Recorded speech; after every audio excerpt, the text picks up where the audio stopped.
Welcome to the best podcast on Team NBS Media with your host Mark from the Bronx and Rick from Syracuse. The Mosque Podcast is far from your normal podcast. These New York fools love to talk shit and make fun of any and everyone. But make no mistakes about it. With over a decade in the game, they are qualified to talk that talk, unlike some of you assholes. They touch on everything from sports, entertainment, relationships, and lifestyle topics with their truthful and at times outrageous points of view. So buckle the fuck up, grab your mask, and put the kids to bed. It's gonna be a motherfucking wild-ass ride tonight. The Mosque Podcast is now live, bitches.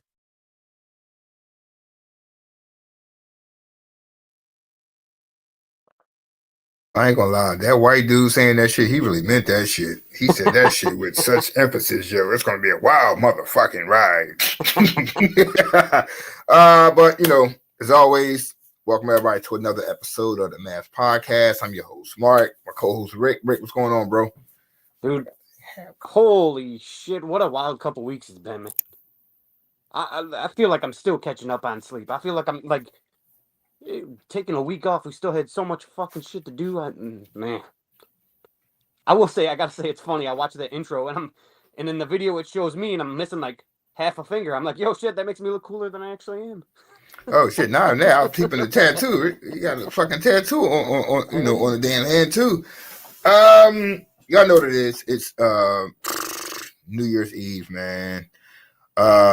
I guess everybody might be getting dressed or smoking a blunt, whatever the fuck you doing. Get ready to go out, enjoy. I hope no one is at Times Square standing in a line waiting to watch the ball drop.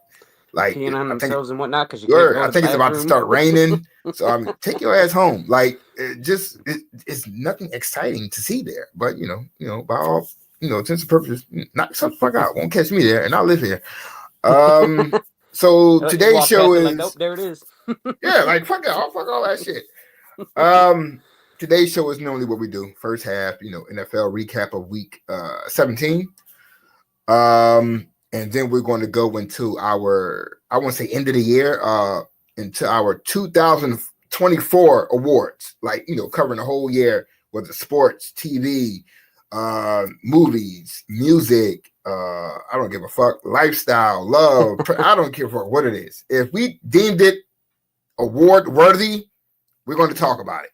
Mm-hmm. It may ruffle some feathers, but that's what we're here for. I'm not here to be your friend. Not at all. You in the wrong podcast for that shit. Man, with that being said, also, this is our season 2 finale. We'll be back for season 3 down the line. We will let you guys know when and where, what time. But for now, this is the season 2 finale. So we do want to thank y'all for another season of viewership, of commenting, of sharing, tweeting, watching, whatever it is you do for us. Thank you.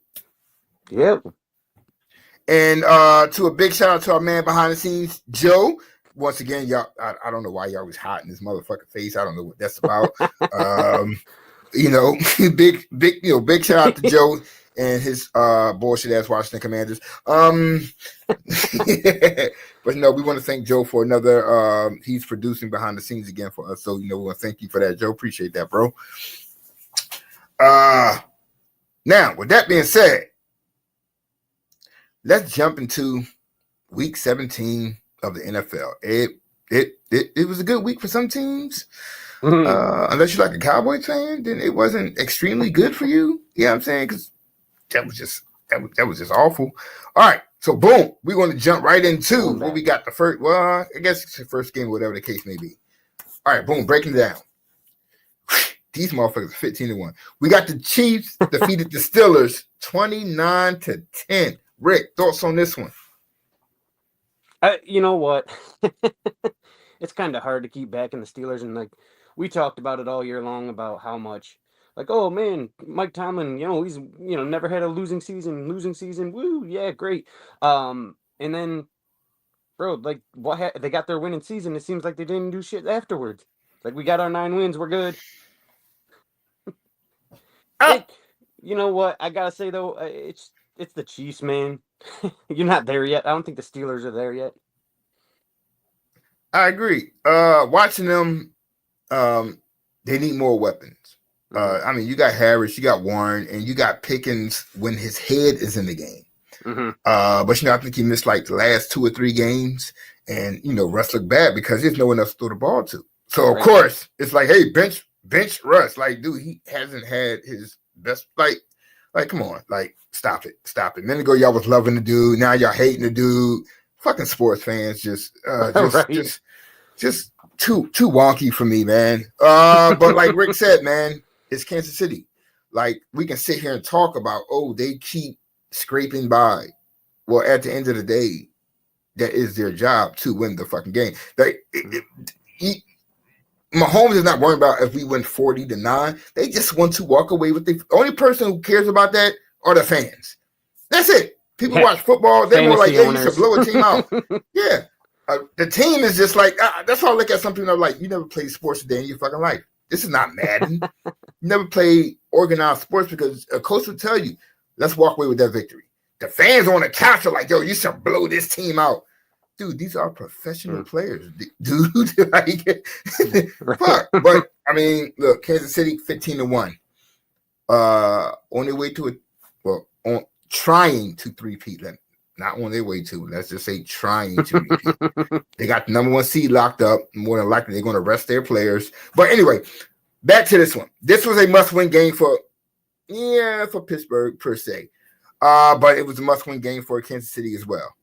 Somehow they just keep fucking pulling out these victories, yo.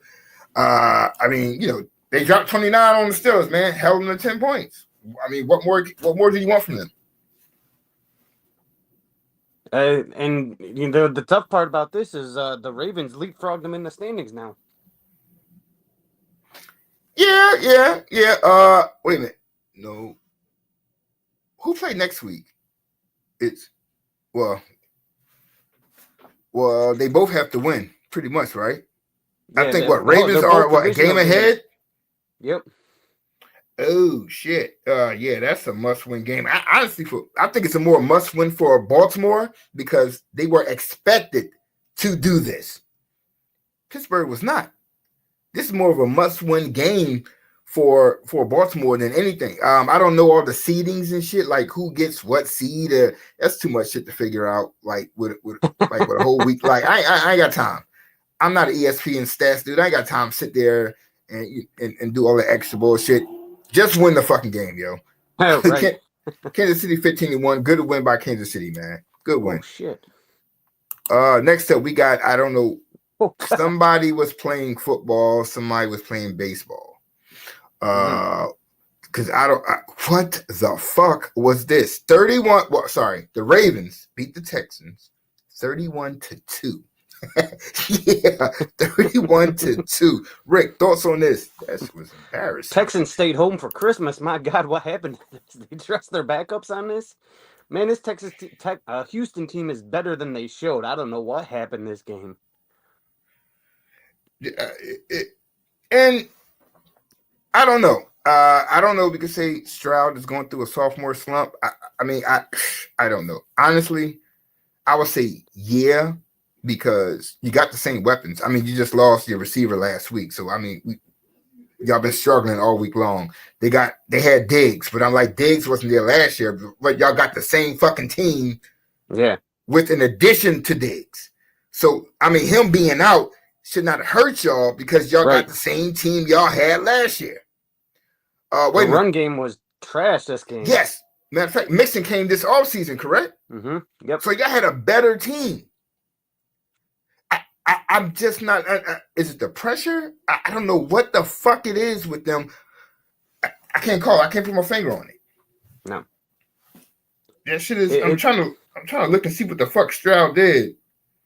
Ooh. I think 185 yards, touchdown and an interception, maybe. Ooh. And they held Mixon to 26 yards on the ground. Yeah. Jesus Christ, y'all suck hot potato ass. But I mean, Lamar Jackson, damn. I mean, what was the thing at the beginning of the year? I don't want something of controversy. What do they call quarterbacky? Or that was the thing, right? Quarterbacky. If he's not showing that he is a quarterback, not just a running quarterback. My man is showing that he can throw the fucking ball. Like, he has some weapons now. Zay Flowers, and of course he always got Mark Andrews, Isaiah Likely. Who the fuck? Who else he got out there? Pretty much that's about it, ain't it? As far as Bateman, got Bateman out there as well. But he's showing, just like Allen is showing, like, we don't need the top name receivers. Like he would be lovely with a Jamar. Oh my God, can you imagine him with a Jamar Chase? Holy shit, that'd be ugly right there. But Lamar is showing that he can win with whoever he has around him. It's more of their defense that's not holding up their end of the bargain. But they damn sure did it against Houston. Yeah, that's a con fact. Like, and you know what? And that seems to happen every year with Baltimore. And maybe this was the game that they're like, you know what? We're gonna make a statement here. But they do this shit every year. You know what I'm saying? Have a happy, safe 2025 with all your loved ones to you. But all right. Thank you, Julio. Same to you, bro. Have a safe 2025. I don't know what you're going to do, but that's all right. All right, next up, we got another baseball game or a hockey Speaking game. of baseball, a soccer game. The Seahawks beat the Bears 6-3. What? That's like a 8-minute first quarter score right here. But I mean, look, Seahawks got the W. Rick, thoughts on this one? This one was hot garbage. That's the only thought on this one. I mean, the Seahawks. Okay, listen. The Seahawks needed to have a game. I don't know what to tell you, man. You're going into the playoffs. This is not the time you needed to start slumping, and you only could put up 6 points against the. What do the Bears got? 4 wins, and the Bears are struggling. They have an interim coach. That's not looking good for their playoff hopes. Playoffs? Talking playoffs? The Bears are up there with me, like with the Jets, like very disappointing. And I'm gonna say this, and I know people not gonna like it. We can dog out Aaron Rodgers. We can dog out Caleb Williams. It's something with these two organizations that don't fit well. With the Jets, I believe it's their owner. I'm not saying he's Jerry Jones-like, but they kind of running neck and neck. Like, he's putting his, like, once again, as we said a couple weeks ago, go back to being a lordship or whatever the fuck you was at prior to you coming back this season and fucking your team up. Because you fired that coach because it was personal. Because you didn't hire him, your brother hired him. That's all. You just want to make you just want to make a point. That's all you want to do, and you fucked your team up in the process. Now the Bears, we was all mad about the Justin Fields shit. Like, oh my God, they let him go. Y'all drafted Caleb, and y'all got the same issue that y'all had with Fields. I don't think it's the quarterback. I think it's the fucking team. I think it's the organization in general. Well, here's the thing about the Bears, and it pisses me off, is the Bears went out, and we talked about it all year long again. If we talked about a million times, we talked about how much the Bears had talent around Justin Fields, but we never once said the Bears went out and got an offensive line around not Justin Fields, Caleb Williams. He took what, like 60, 70 sacks this year? It remind me of what's that kid who played for Houston? David Carr, right? Derek's brother. I think his rookie year, he took like 60 sacks in his fucking rookie season. I'm like, fuck his whole career up. Right. I hope that don't happen to Williams. If the defensive line is in your quarterback's lap before your receivers get 5 yards downfield, good luck. Like, I think it was like the end of the game. I think Williams went to wind up and throw that shit. I mean, I saw my man get rocked. I'm like, do the offensive line like him? Like, do y'all got beef with this? Like, he ain't buy y'all nothing for Christmas or something? He ain't buy y'all a scooter or something? Like, what? Like, what the? Like, they just killing this kid. Forget buying them something nice. I'm buying them all freaking burgers, stuffing them full of meat, beefing them up, man. Yeah, something around right. 350-pound guy. But like, well, on the end, you like 4-12. All right, so this win helped Seattle, I guess, keep their playoff hopes alive. I'm trying to look right now and see exactly where they're at. Hold on, I think they're wild card, just behind the Rams, 1 game. Oh no. They right behind. Well, yeah. The They got them in ninth, eighth, right behind. Oh, the Rams are what? Yeah, they one game behind. Ooh. All right, so That division's still up for grabs. There we go with that bullshit again, Joe. But trust my producer, he got it. But look, good win by Seattle, man. Fighting for that playoff spot. I really hope y'all don't get in. I ain't gonna lie. I really hope nobody else get in but my Eagles. I don't know how they work that out. We get like all the seeds and shit. So I don't want nobody else in the fucking playoffs but the fucking Eagles. That's it. But good win. Good win. What we got up next? We got the Chargers defeated the Patriots 40-7. Rick, thoughts on this? 40-7. The Chargers again. It's funny at the end of the year, and I'm going to say this over and over again. You're going to get a lot of statement games this time of year. Now, I don't think the statement made is making making a point against one of the worst teams in the NFL right now, like they think it was. But I think the Chargers ran it up a little bit as they go into their playoff mode. I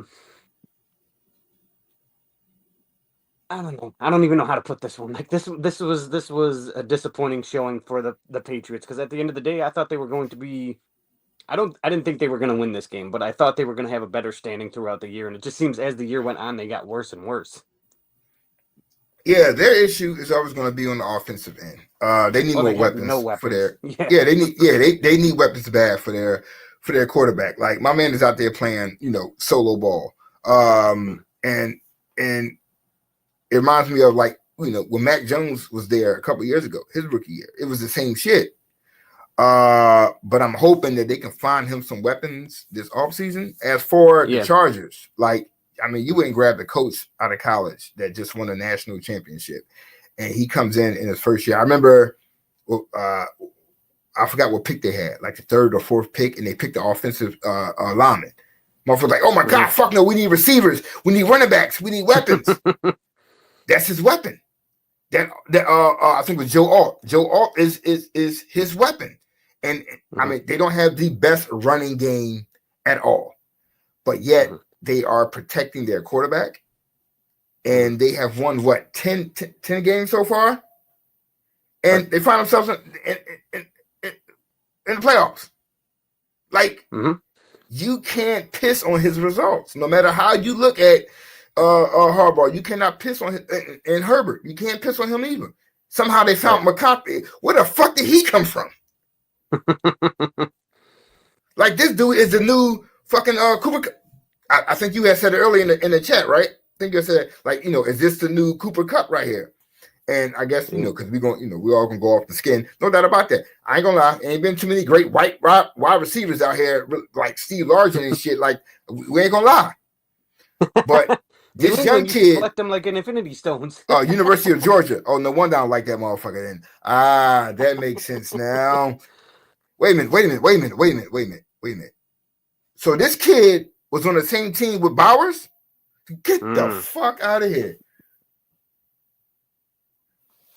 Howie. Okay, I get my phone. I need to call Howie Roseman right now. Bro, you gotta stop drafting these motherfucking D players from Georgia and start getting some of these offensive motherfuckers, bro. Like, yo, come on. Oh my God. Damn, their offense had Bowers and it. God. Damn, and their quarterback still can't make the NFL. That's some bullshit. Wait a minute, who's their quarterback? Who's their quarterback then? Last year. No, Beck was this year. Who the fuck was their quarterback last year? Because I don't think he's in the NFL. Don't know Georgia quarterback goes to the NFL, do they? Carson Beck. Yeah, that makes sense. Yeah, he ain't going no damn where. That dude threw like 80 interceptions this year. Oh shit! I know that was a hell of an offense. Damn. All right, much respect to them. Then damn. So that whole AFC was it West ended up with Bowers in motherfucking Oakland. I mean, I keep saying Oakland and Vegas, and then McConkey motherfucking wow, that was a hell of a draft right there. That was a hell of a fucking draft. Fucking bums. Yeah, I'm pissed about that because they are two weapons. Like them dudes are for real. All right. Moving on. We got you know what? I can't even shit on this game. Look, Bengals beat the Broncos 30-24. Rick, thoughts on this one? I was waiting for this one to happen. I needed this one to happen. The Bengals are Of holding on course for you dear did. life. Holding on for dear life, but they're also keeping my Dolphins on life support. So shout out to the Bengals. This was actually a great game too. Yeah. Hold on. Cincinnati. Okay. I'm not saying the rules need to change because there's no rules per se. However, Joe Burrow's my fucking MVP. Like, I don't care if you're 4-12. What this dude is doing is just fucking remarkable. I'm not saying he's the one man show because you still got T. Higgins and you still got Jamar Chase back there, but I'm looking at like Chase Brown. Chase Brown is a dual back. He does it all. I say Chase Brown because I bet a lot on Chase Brown when it comes to alternate yards and fucking rushing yards, receiving yards. Dude gonna give me like 110 every fucking week. Defense sucks hot potato ass, but Burrow, yo. And once again, this is a game that was needed against an up and coming team like Denver. Denver is not to be slept on. B. Like once they can find a running back, because all that using 4 or 5 running backs, it's not cutting it. They can find some help with Cortland Sutton. He needs some help. They need a good tight end. If they can find a fucking sharp clone or something like that, they gonna be okay in my eyes. Yeah, they're on the right path, and I'm really kind of interested to see what they do the offseason because they really have been drafting well. So Broncos fans got nothing to be mad at, even if they don't make the playoffs this year. I'm knock on wood for you, but I ain't gonna be mad if they don't. But the Broncos are on their way back, so just hold on. Yeah, give them time. They gonna be all right. They gonna be all right. I mean, they still got a shot at the playoffs, no doubt about that. That's another team that if they get in, I would not want to play. If I'm Kansas City, I would not want to see them. I ain't gonna lie. If I'm Baltimore, I would not want to see them because good thing about NFL thing is it's one game, a drop ball, a fumble ball, a missed tackle, your season is over. Broncos missed field goal, a missed field goal. Broncos is one of them teams that's like if you make one mistake, Knicks will make you pay for that shit. I like that kid though. I didn't think I was gonna like that kid. I'm liking this kid. Yo, he's all right with me. But I got a quarterback, so I ain't worried about that motherfucker. All right, next up we got this was a damn Cardinals. Y'all just shit in the bed, yo. The Rams defeated the Cardinals 13-9. Rick, thoughts on this? My thoughts on this. This game was boring as hell, but outside of this game, what we really have to start asking ourselves, and it's sad because, Kyler Murray had 321 yards, but 2 interceptions, man. Let's be honest. I think the Kyler Murray experiment, at least in Arizona, needs to be over. He's just not getting it done. You can stat hound all you want. I don't think he's the guy for them. Does he find success elsewhere? Maybe, but I think at the end of the day, Arizona at least bring in some competition for him because he's not getting it done for you. And if he's not getting it done, if he's not winning football games, what is he doing there? I don't know. I'm tough on him, but he's let me down too many times. I don't know. Like, all right, for one, Connor went down with an injury. That does kind of fuck their running game up. But I see. Wait a minute, Michael. Damn, where did I get Michael Carter from? Wasn't that dude that was a Jets running back and shit a couple years ago before Brees Hall took his job? Yep. These motherfuckers, I don't know. They bagging groceries at Stop and Shop. I don't know where they find these motherfuckers at.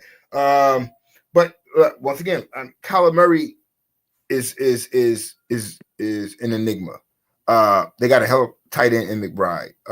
And I think we talked about it, but it was brought up that someone wanted to call Marvin Harrison Jr. a bust because he did not reach 1,000 yards in his rookie fucking season. I tell you what, I'll take Marvin Harrison on the Eagles. Yeah, for sure. I'll gladly take Marvin Harrison on the fucking Eagles. Like, yo, let them build. I think McBride is a rookie. Harrison is a rookie. Right. Like, let them. Jesus fucking Christ. I mean, I said it in the chat, and I'm going to tell you flat out. His If quarterback is to his blame. last name, exactly, if his last name isn't Harrison, if he isn't a junior to one of the greatest wide receivers in the NFL, are you giving him as much grief as you are right now? Bullshit. Don't give me that line. You only are saying he's a bust because he's Marvin Harrison's kid. Like, get over yourself. Y'all just want controversy. Just say your views are low. Yeah, I mean, I don't see I don't see the issue because he got a tight end that's right there getting numbers too. And I ain't gonna front. Kyler Murray is not the type of quarterback that's gonna air the ball out 100 fucking times. Like that's just not who he is. That's not Right. what the offense is. They have an offense that can run the ball and pass the ball. Murray is seeing the field. Like Right. we cannot deny that he's seeing the field. Just that they won 7 games this year. Give him a moment. Give him a moment.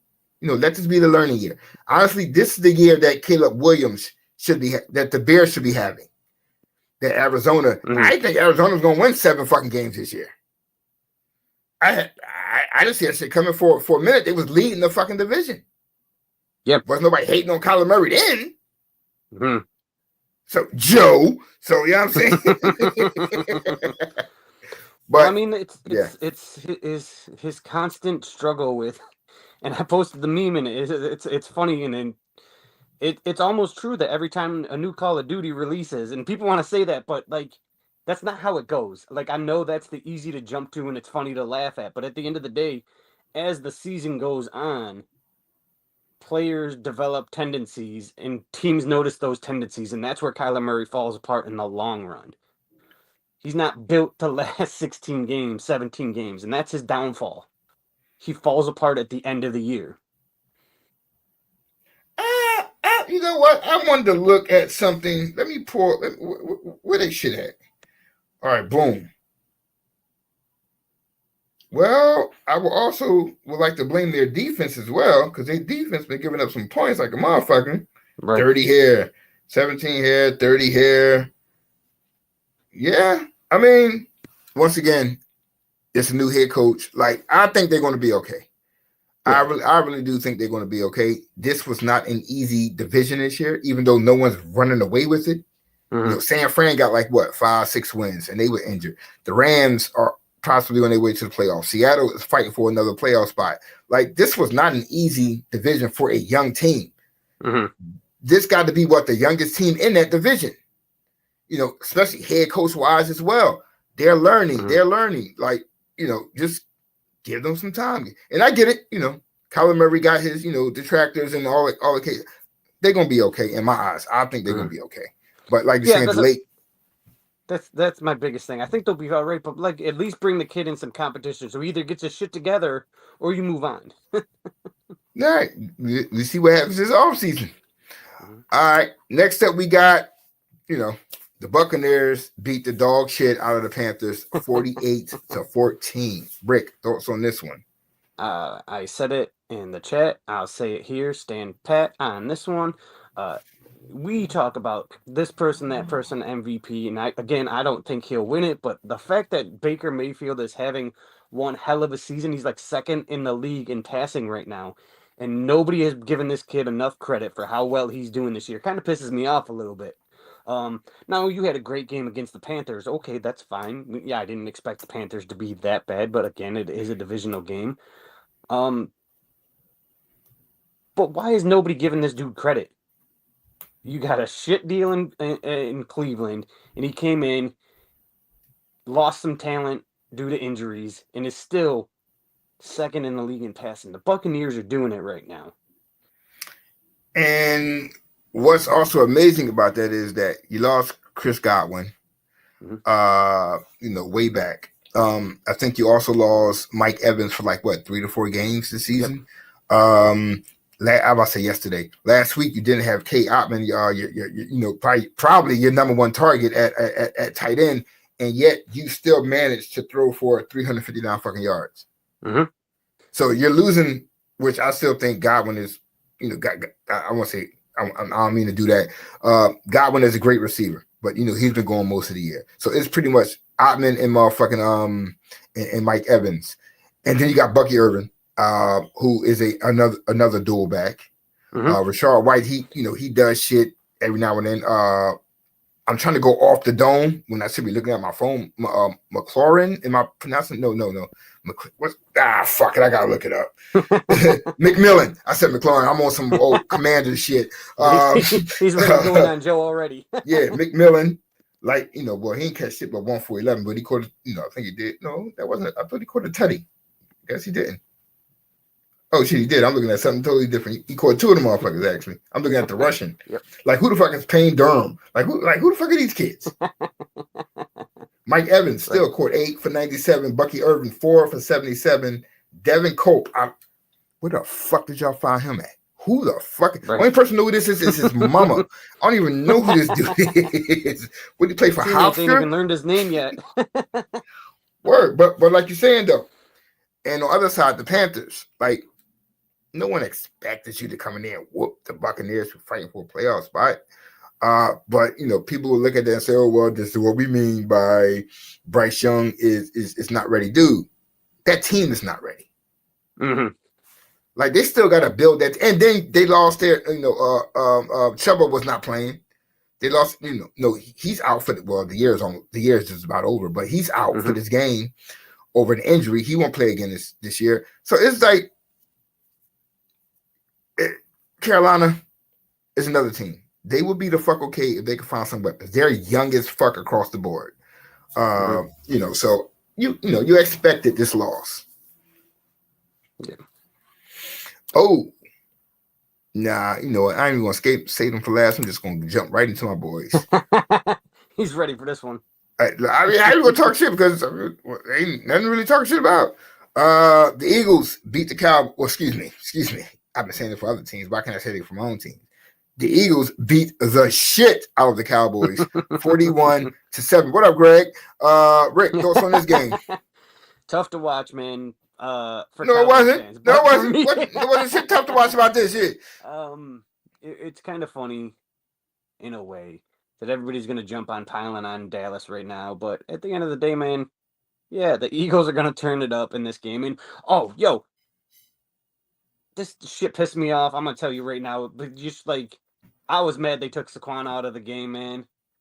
I was like, dude, give him like another 20, 30 yards so he can break the record next week and let him sit the second half and be healthy for the freaking playoffs, man. That pissed me off. I'm like, get him there, get him close, and then, get him in the first half and let him sit. But whatever. That ain't the Eagles. That's Barkley. I mean, y'all seen it all year long. When Nick said it, I think it was one of the other games, like, yo, you got a chance to break the record, your record. I'm like, no, I don't want it. Let the young boys eat. That's him. That ain't the coach. The coach was like, nigga, go play. Like he said, I think he said it after this week, after he got the 2 G's rushing, he was like, yo, yeah, I just got 1 goal. I just want to win a Super Bowl. I'm not caring about all that other shit. But once again, us as fans, we sitting back like, yo, break that record. He's like, I want that ring. So, of course, now the big question is, did you play? Right. The thing is he could say all he wants, but the reason I don't care whether he breaks the record as a fan of the NFL. I can give 2 shits. I like how he presents himself and how he handles the football game and his professionalism and the way he treats other people.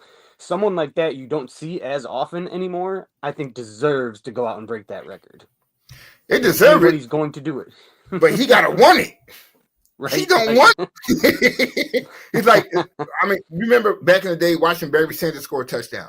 There was no fucking hoopla. He scored, calmly gave the ball to the ref, and went back to the fucking sideline. Some players just ain't for that shit. Now, granted, I mean, we all know it's being set up like, hey, if you do break it, it'll be against you. My thing, like I said, as a football fan, because you kind of want to see a record like that broken. It's like, yo, if I'm the Giants, I know I'll probably catch heat. I'm like, yo, give them a quarter. If I'm the Giants, I let the motherfucker break a long one. Second play of the game, 80-yard fucking run. Get the ball again, let him break off another 30-yard, boom, there you go. Sit the fuck down. Just give him the fucking record. Just do that shit. Who did that shit? Brett Favre with the sack record, right? Like, yo, let him break off 3 to 4 long-ass fucking runs and go about y'all motherfucking It's business. the Giants. They don't gotta let him. He's just going to. But at the same time, like, you don't want no injuries. Mm-hmm. And I think, and we all know that, Saquon has been unlucky with fucking injuries. So now we got a moment where he's played, 17 fucking games, no injuries? It's like, do we really need to? But then again, it's the NFL rushing. That's like me. I would hate to be Nick Sirianni. Mm-hmm. I would, because if you don't play him, they're going to dog you out. If you do play him and something goes wrong, they're going to dog you. You can't win. No. You can't. He cannot win in this motherfucking instance. Me, I would hate to be Nick Sirianni this motherfucking week. Yo, I would hate to be it, because half the offensive lineman is like, yo, let's get that record. The other half is like, yo, I want some rest. So I'm like, yo, as a coach of the team, I'm like, yo, you know what? I'm taking some R&R, some PTO. I don't want to be the coach this motherfucking week. Right. It's too much. It's too much.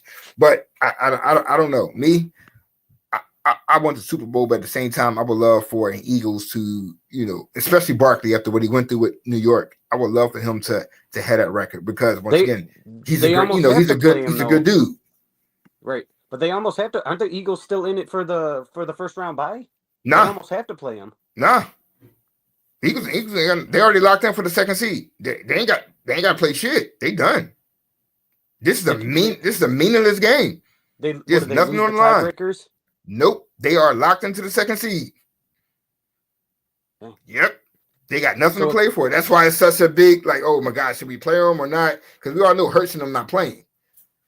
It's just a matter of, do Saquon play to break the record or not? But yeah, Eagles are locked into the second seed. Oh, yeah, I guess it don't matter. So basically, even if they do, all teams tie it 14-3, they're still second no matter what. So yeah, what the fucking yeah. Yeah, it's a tough call. It's a tough fucking call. But, at the end of the day, Cowboys. And then Micah Parsons gets on TV and be like, yo, yeah, if you remove the scoreboard, what the fuck are you talking about? if you remove the scoreboard, we were only 5 plays away from winning this game. Dude, I don't know what you and Jerry Jones smoking on when y'all walking through that tunnel, but it's some strong shit in Dallas, yo.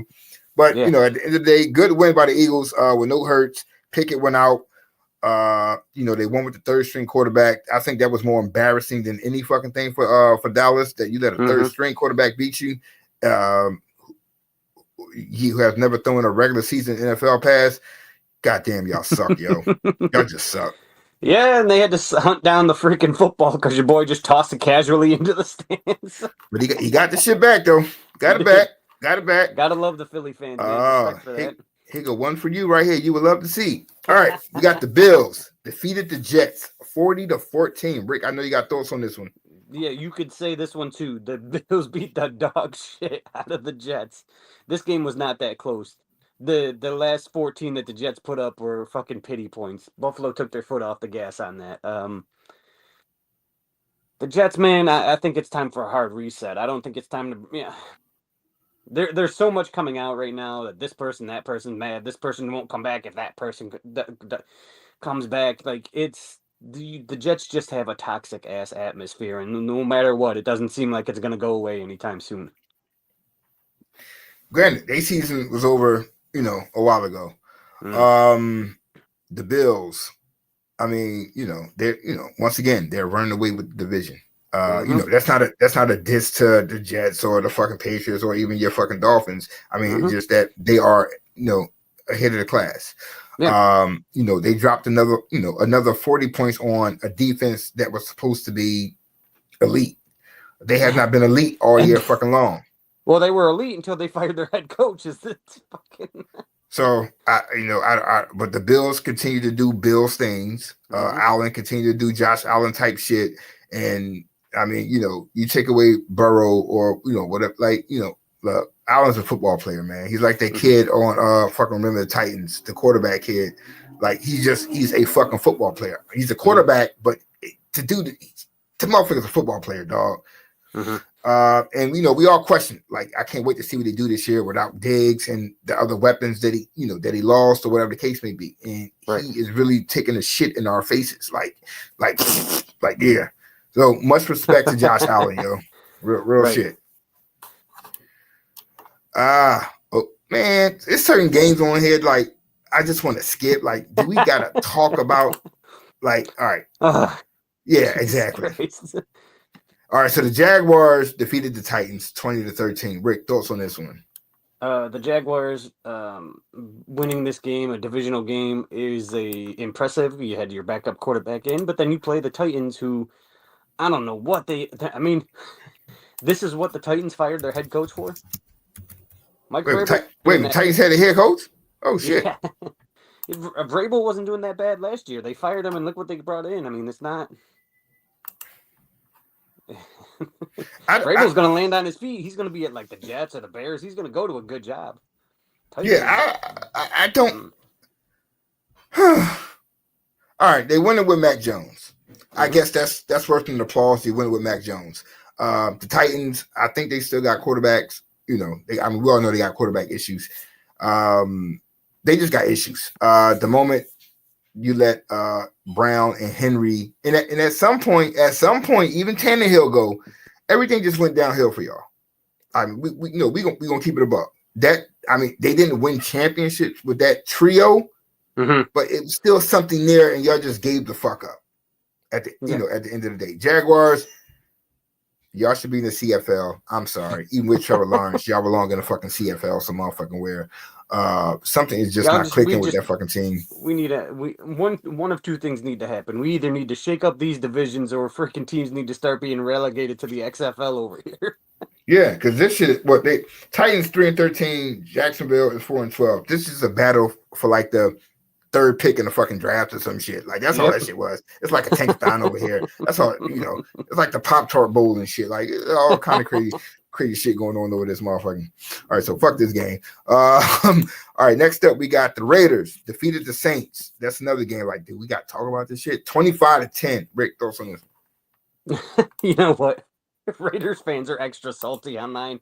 Same with the Giants. We'll talk about that one later. But these guys are in the NFL to win football games. They don't give a shit about tanking. They don't give a shit. Like, every single contract on that field has incentive-based freaking bonuses in it. They're out there trying to get their money. If they lose a spot in the NFL draft, you really think they give a shit?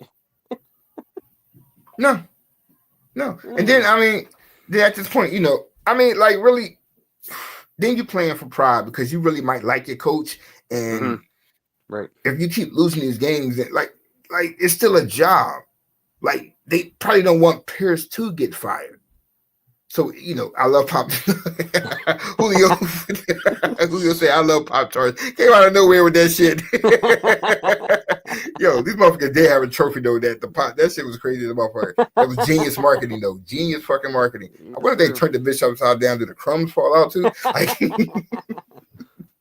but no, like the Raiders, you want them to lose because, I kind of do want Shador to go to Vegas to play with Bowers and shit, but at the same time, you don't want to lose because you don't want your coach to get fired if you really rock with your coach like that. So it's like, damn if you do, damn if you don't. But then how do you throw a game? Like, how do you point shade without showing that you point? It's some crazy shit. Yeah. I mean, the Raiders, man, they've got some talent. They need a good quarterback. They're playing right now. No offense to the guys, but they've got two backups out there competing for a starting job, and neither one of them is getting it done. I guarantee you the Raiders will hit free agency hard and end up with a veteran quarterback. And I'm gonna say right here, I wouldn't be surprised if you see Justin Fields on the Raiders next year, and then they draft a quarterback second, third round. You know what? Justin Fields with I don't know. I still don't trust that kid's arm. I really don't. I really don't trust that kid's arm. I'm not saying he's going to be good, but that's what's going to happen. Yeah. Yeah. That'd be a good one. That'd be a good one. That'd be a good one. I mean, he still got Tom Brady up there. He can talk to Brady, and Brady can probably teach him a few things. But I just don't trust that kid's arm. Whatever. And I know Brady loves Shador, so I know he's looking at them like, yo, why the fuck y'all keep losing? I mean, keep winning, yo. Like, I'm gonna fire all you motherfuckers. Yeah, we gonna have to give up next year's first round for this kid. What the fuck are we Facts. doing? That's all right though, because I was waiting for the new year. I got articles dropping on all this kind of shit anyway. I got them saved in my draft. I just been waiting, but I'm waiting for the new year to drop all this shit. All right. Next up, we got this was a fucking shocker. The Giants defeated the Colts 45-33. Rick, thoughts on this one? This is the only time I was rooting for the Giants, y'all. You foul. Eliminated those Colts for the playoffs. That's good for me. I love to see it. That was the same thing we just talked about with the Raiders. The Giants are going out there to win football games, and shut. Like, the Giants fell from first to fourth. They're getting a quarterback. Like, Tennessee might take a quarterback. Okay, the Browns might take a quarterback, but they got so much tied up in it right now. They don't have the money to spend on a quarterback. The freaking, who's in New England? They're not taking a quarterback. So you're still probably getting one of the top 2 quarterbacks in the league, and you won a football game to try to say maybe your coach's job, maybe your GM's job. We'll see. But I'm so sick of hearing this tank of the fans created that bullshit. Media created that bullshit. The players on the field ain't tanking. Fuck out of here. Facts. The Giants won a game with Drew Lock. Malik Neighbors went the fuck off. Yep. Once again, I mean, we joke and we can joke and joke until our face fall off about their GM. But we also can't bullshit about some of the great moves that this kid did make, though. Mm-hmm. Like, I mean, he made good trades for the defense when he brought in Brian Burns, and I mean, we can't. Was it Tracy Carter? What's his last? Tracy Carter Jr., the running back. Mm-hmm.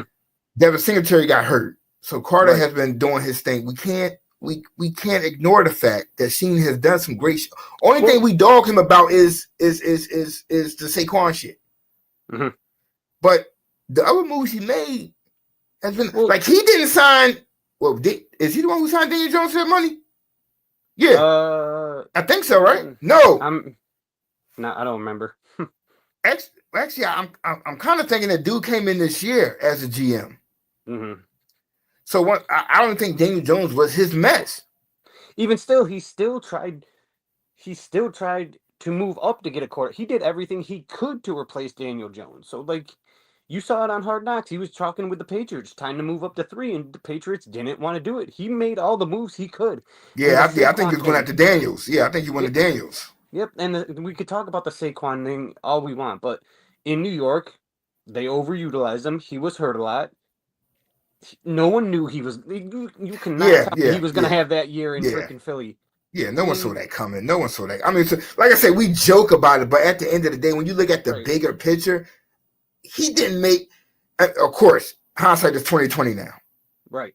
My man rushed for 2,000 yards. I'm like, oh my god, look at this. But he was a different player in New York because he didn't have that team around him. And like you said, y'all overused him, so he was breaking down. So at that point, I don't want to pay you $12 to $15 million. I don't. Mm-hmm. Well, that didn't mean that 12 to 15 he utilized. He went out and spent on offensive line, which they still haven't fucking fixed. They still needed to spend the money there.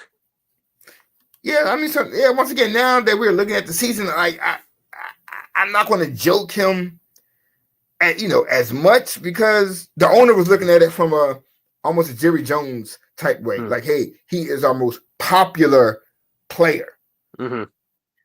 Shane was like, yo, we need to get players in here. But you found the gym in the running back, and in this young running back. You found the gym in him, no doubt about that. Like, he's been putting them 100 yards almost with ease. Mm-hmm. You got Malik Neighbors. You got your wide receiver. Now I always say this. I've been saying this at the beginning of the season. The Darren Waller retirement fucked them. Mm-hmm. Because he was probably their best weapon in the passing game. But him retiring, I mean, I guess Kelsey Plum does have that kind of effect on us and shit. You know what I'm saying? But him retiring did kind of fuck them up, though. Because he was their next weapon. Now he's gone. Now you got to, So I don't know, man. I'm giving him another shot. I'm giving him another shot to see what he does this offseason with his draft pick.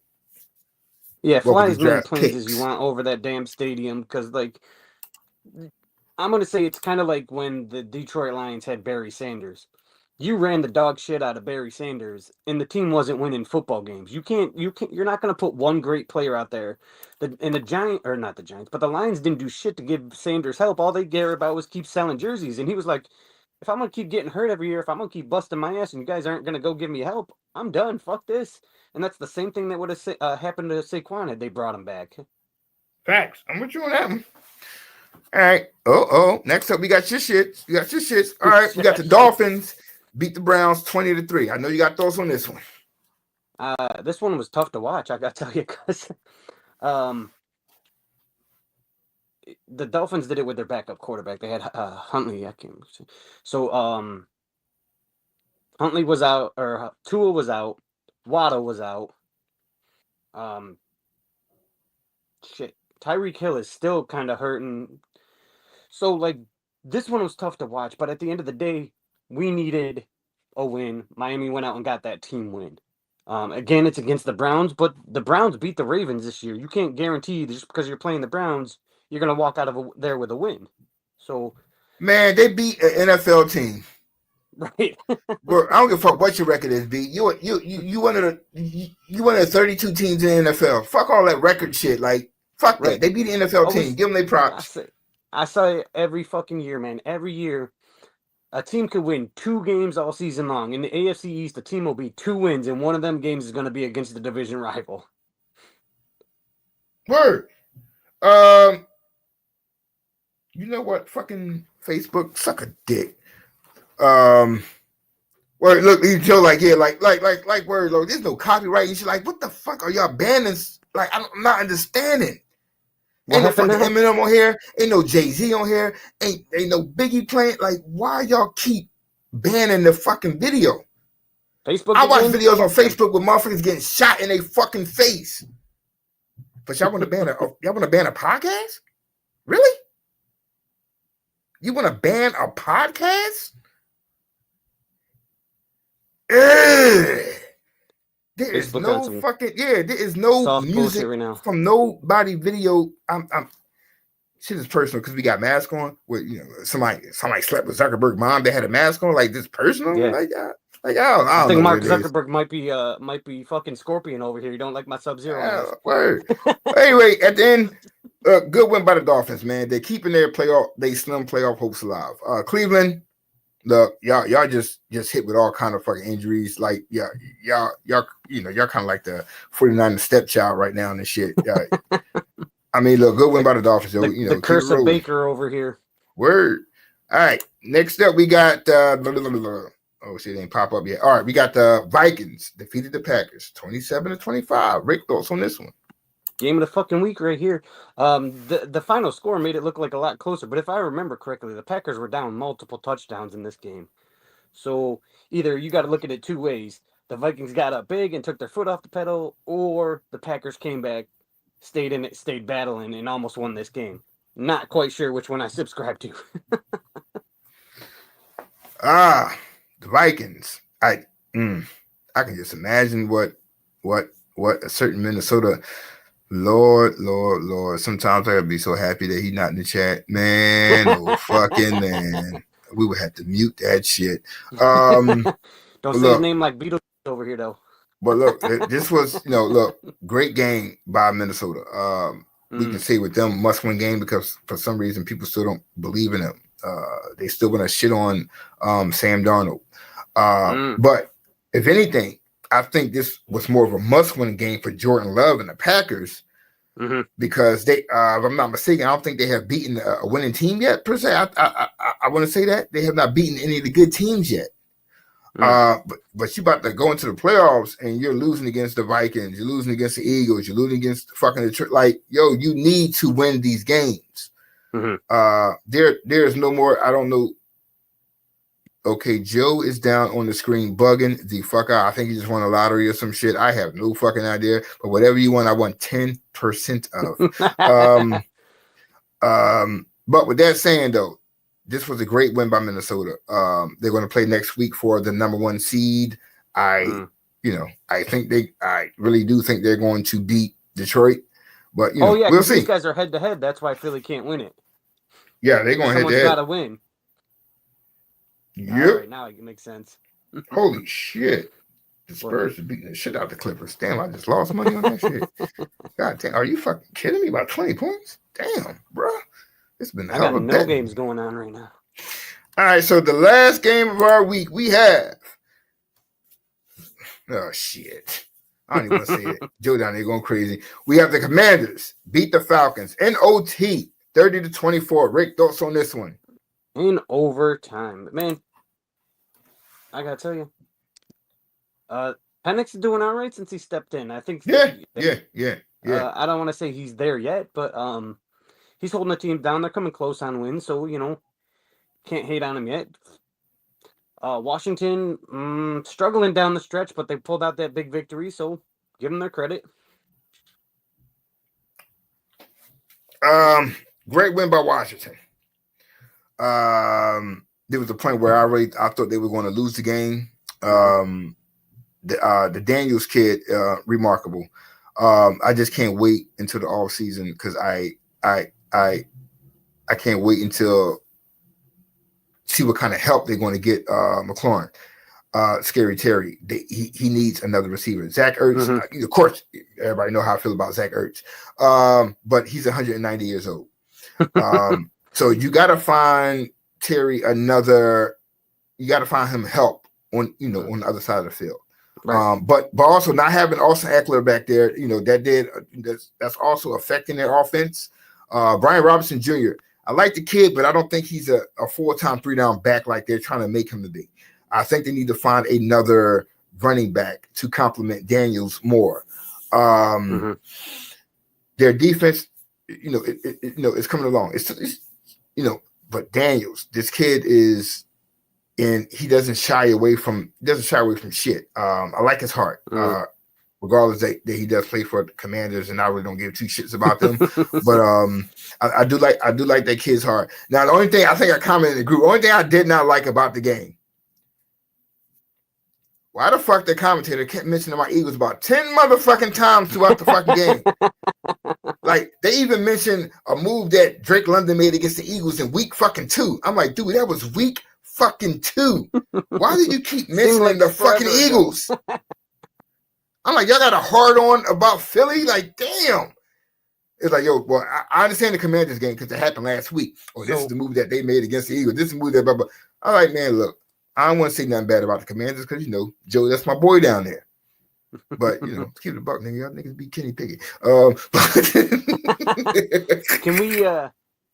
Can we kick a hornet's nest here real quick? And we're talking about how well we all know Jalen Hurts is that dude.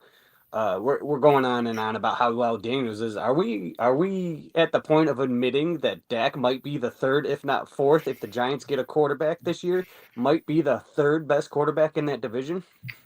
Jet fans need to apologize to Donald. They almost ruined his NFL career. You damn right they need to apologize to him. They might need to apologize to Zach Wilson too. Shit. But you know what? I mean, I hear you with the Dak shit, and the sad part about that is, the crazy part is, their offense didn't miss a beat when he went out with Cooper Rush. But anybody gonna talk about that because Cooper Rush? Nobody's ready for that conversation. Yeah, no one's ready for that conversation, especially especially Greg. They're not ready for that type of conversation.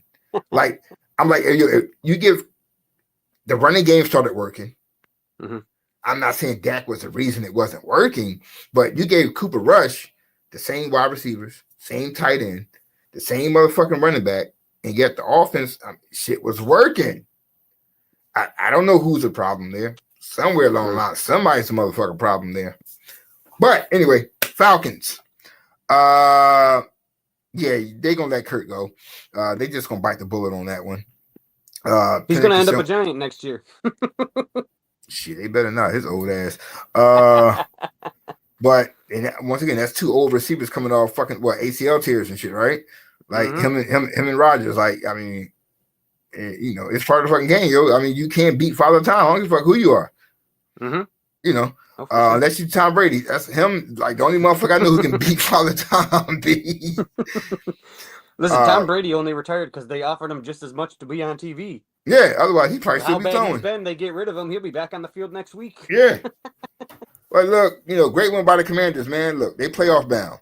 Once again, we didn't see that. We didn't see that just all season. I don't think, we all know you didn't see the motherfucker. You had him like ranked 32nd and shit in the fucking 32nd, bro. in the power rank. What, 32nd or 30th? It was one of them. It was one of them 30s. Mhm. You had him somewhere up there.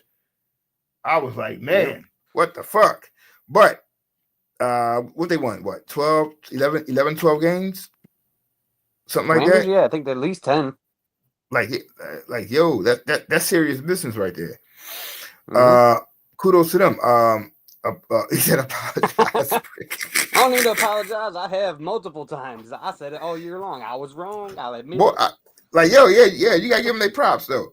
But oh shit, we actually did it in almost, we right there at the hour thing. Now, that was the recap. Of course. Well, this is all Rick, because I guess I'll just go ahead and wait a minute. Oh, wait a minute. Wait 1 second. I have to show this. I did not get I got a couple games back. Yeah. You got yeah. Well, you got one game back. I fucked up on oh my god. I think I went 15-1. Who the fuck I forgot who I lost, so I'm saying, like, why the fuck did I pick them? But anybody don't know, that's because we wasn't on last week. So these are the picks that we made, So we just, we just sharing with y'all, and we don't have the picks for I sent next them to week. Mark. We didn't make up these numbers. We actually picked teams. Yeah. We picked them. But we're still running neck and neck. It's only a 2-game lead, but I think that honestly that might be how it ends, because neither one of us we did do our picks this week, and I really wasn't going to try to because I don't know who's playing. This week was just so hectic. I looked at it. I didn't realize I didn't send picks until like 10 minutes before we jumped on the air. I'm like, yo, what the fuck? We might just have to send that in the chat. So I don't know. And also, well, as we always do, I have mine. Rick don't have his, but I have mine, ladies and gentlemen. So I would showcase my shit right here. My Power 5. I'm just gonna have you put up an image that says ditto.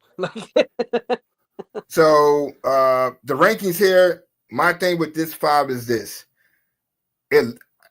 Okay, I got them 5 through 1 through 5, however you want to see it. But the fact of the matter is, you can take any of these motherfucking teams and put them in any position you want to, and I will not be mad at you. Because this was probably one of the hardest ones I had to do. So I got Detroit at 5. Why do I got them at 5? And they just won, right?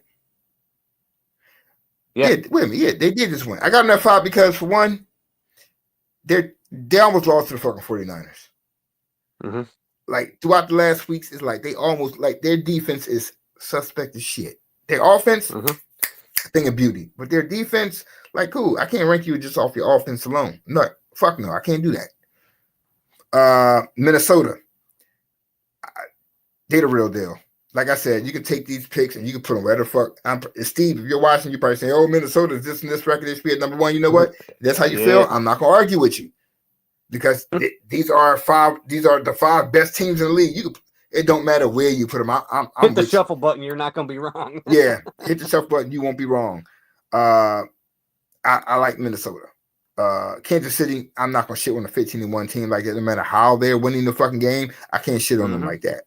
I got my Eagles at 2. Why don't I have them at 1 or no shit like that? Because even though we didn't have Hurts last week, we still lost to the bullshit Commanders. At the end of the day, I just like fucking with Joe because it's so much fun.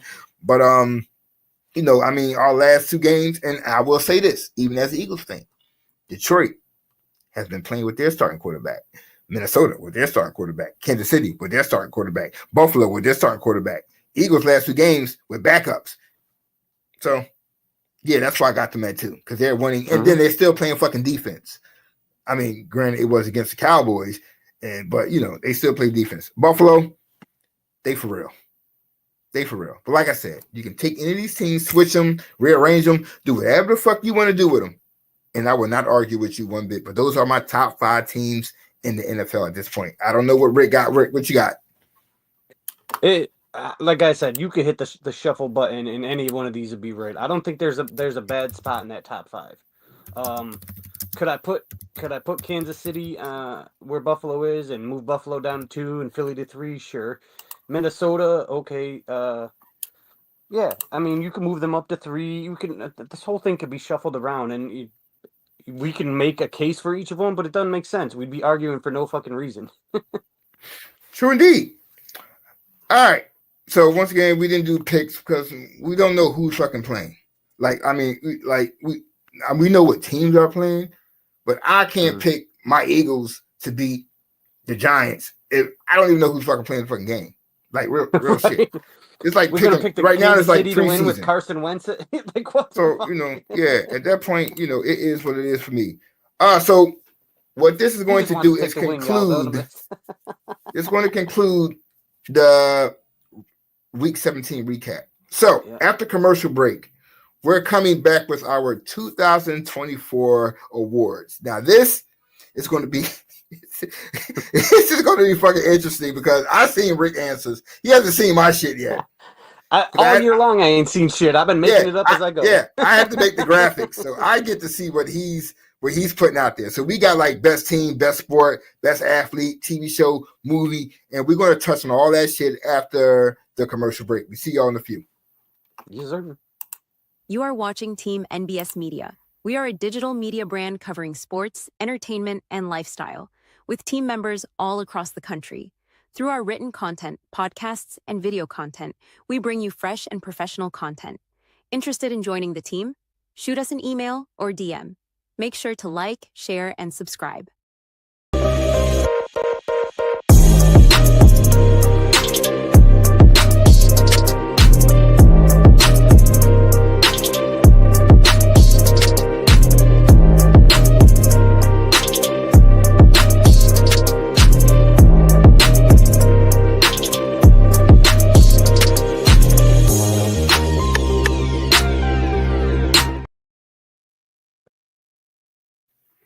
Yo, welcome Yes, back. sir. Welcome back. So this is I didn't make a motherfucking what they call that shit. The shit that I got up here with it The saying for a layover? breakdown. Yeah, I didn't make a layover for this one because I ain't feel like it. I ain't gonna lie.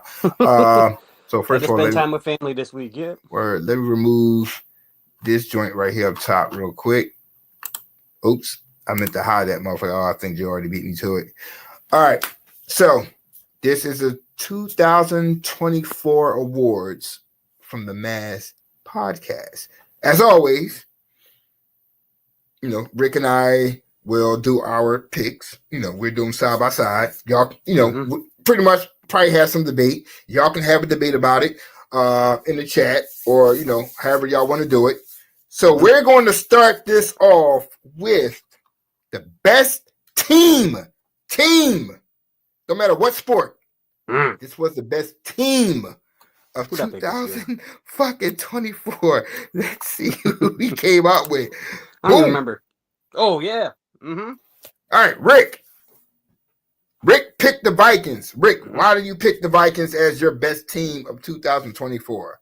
I had to pick the Vikings, and it pains me to pick the Vikings because Sam Darnold's doing it, and as a guy whose career was basically in the dumpster, just tossed off to the fucking side. Nobody gave this kid a lick of credit, a lick of hope, except for Minnesota. And the Vikings, tell me anyone thought this year, with the exception of Steve, thought the Vikings were going to win 14 games this year. So, you got the Vikings. The Vikings. Yep. As the best team over. Yo, who won the championship last year? Boston Celtics. The Dodgers. I had the Chiefs. So you got them they haven't won a motherfucking thing, no championship, but they are your best team of 2024. Yeah, I will say they had the biggest season, and we could say the Dodgers and the Chiefs have been doing this. The Chiefs, this is like a fucking Tuesday for them. You know what I mean? Like this is what they do. This is just same old shit. You can't say that this year was better than last year for them. They're just being the Chiefs. That's not like, to me, that's a tough pill to swallow. The Dodgers, they beat the Yankees, so fuck them. First of all, they still had a great season. They're still finally putting some championships on the board, but I think I had to pick the Vikings because they had it's mostly expectations versus output. I think they are having one of the more successful seasons after being written off. Like everybody wrote the Vikings off as well when they started over after Kirk Cousins. So I just like the year they're having, and the season isn't over, but the season blends into next year. So this year, for me, what they finished out the year doing, like Sam Darnold has 6 multiple touchdown games. He's got 6 touchdowns with at least 6 games with 3 touchdowns or more. My God, get it out. Yeah, he's got Justin Jefferson. He's got one of the top players in the league, but like this team has one of the better defenses, one of the better offenses. It was a pick based on expectation versus reality for me. All right, I can respect that. They are a team that no one saw coming. For me, as y'all can see, I got the Chiefs up there because I mean they repeated. I know one championship. That's cool, but you took that shit head on again, and you won it again with all the hoopla and all the bullshit. I guess the Taylor Swift shit. It was so much shit going on for that repeat, and y'all done it again. And if you want to flip the calendar year, they won it in 2024. So let's go further up. Now we're still in the 2024 calendar year, and they're 15-1. Fair. So this is all still the same shit. After you win the Super Bowl, a back-to-back Super Bowl, you come back months later, and you're 15-1. Right. Like how? And not just saying you, but how can I not look at them and say they by far are the best team in any fucking sport? Nobody else has done it. No other team in any sport has repeated so far within this calendar year, and then still kicking ass in the same calendar year, but Kansas City. Yeah.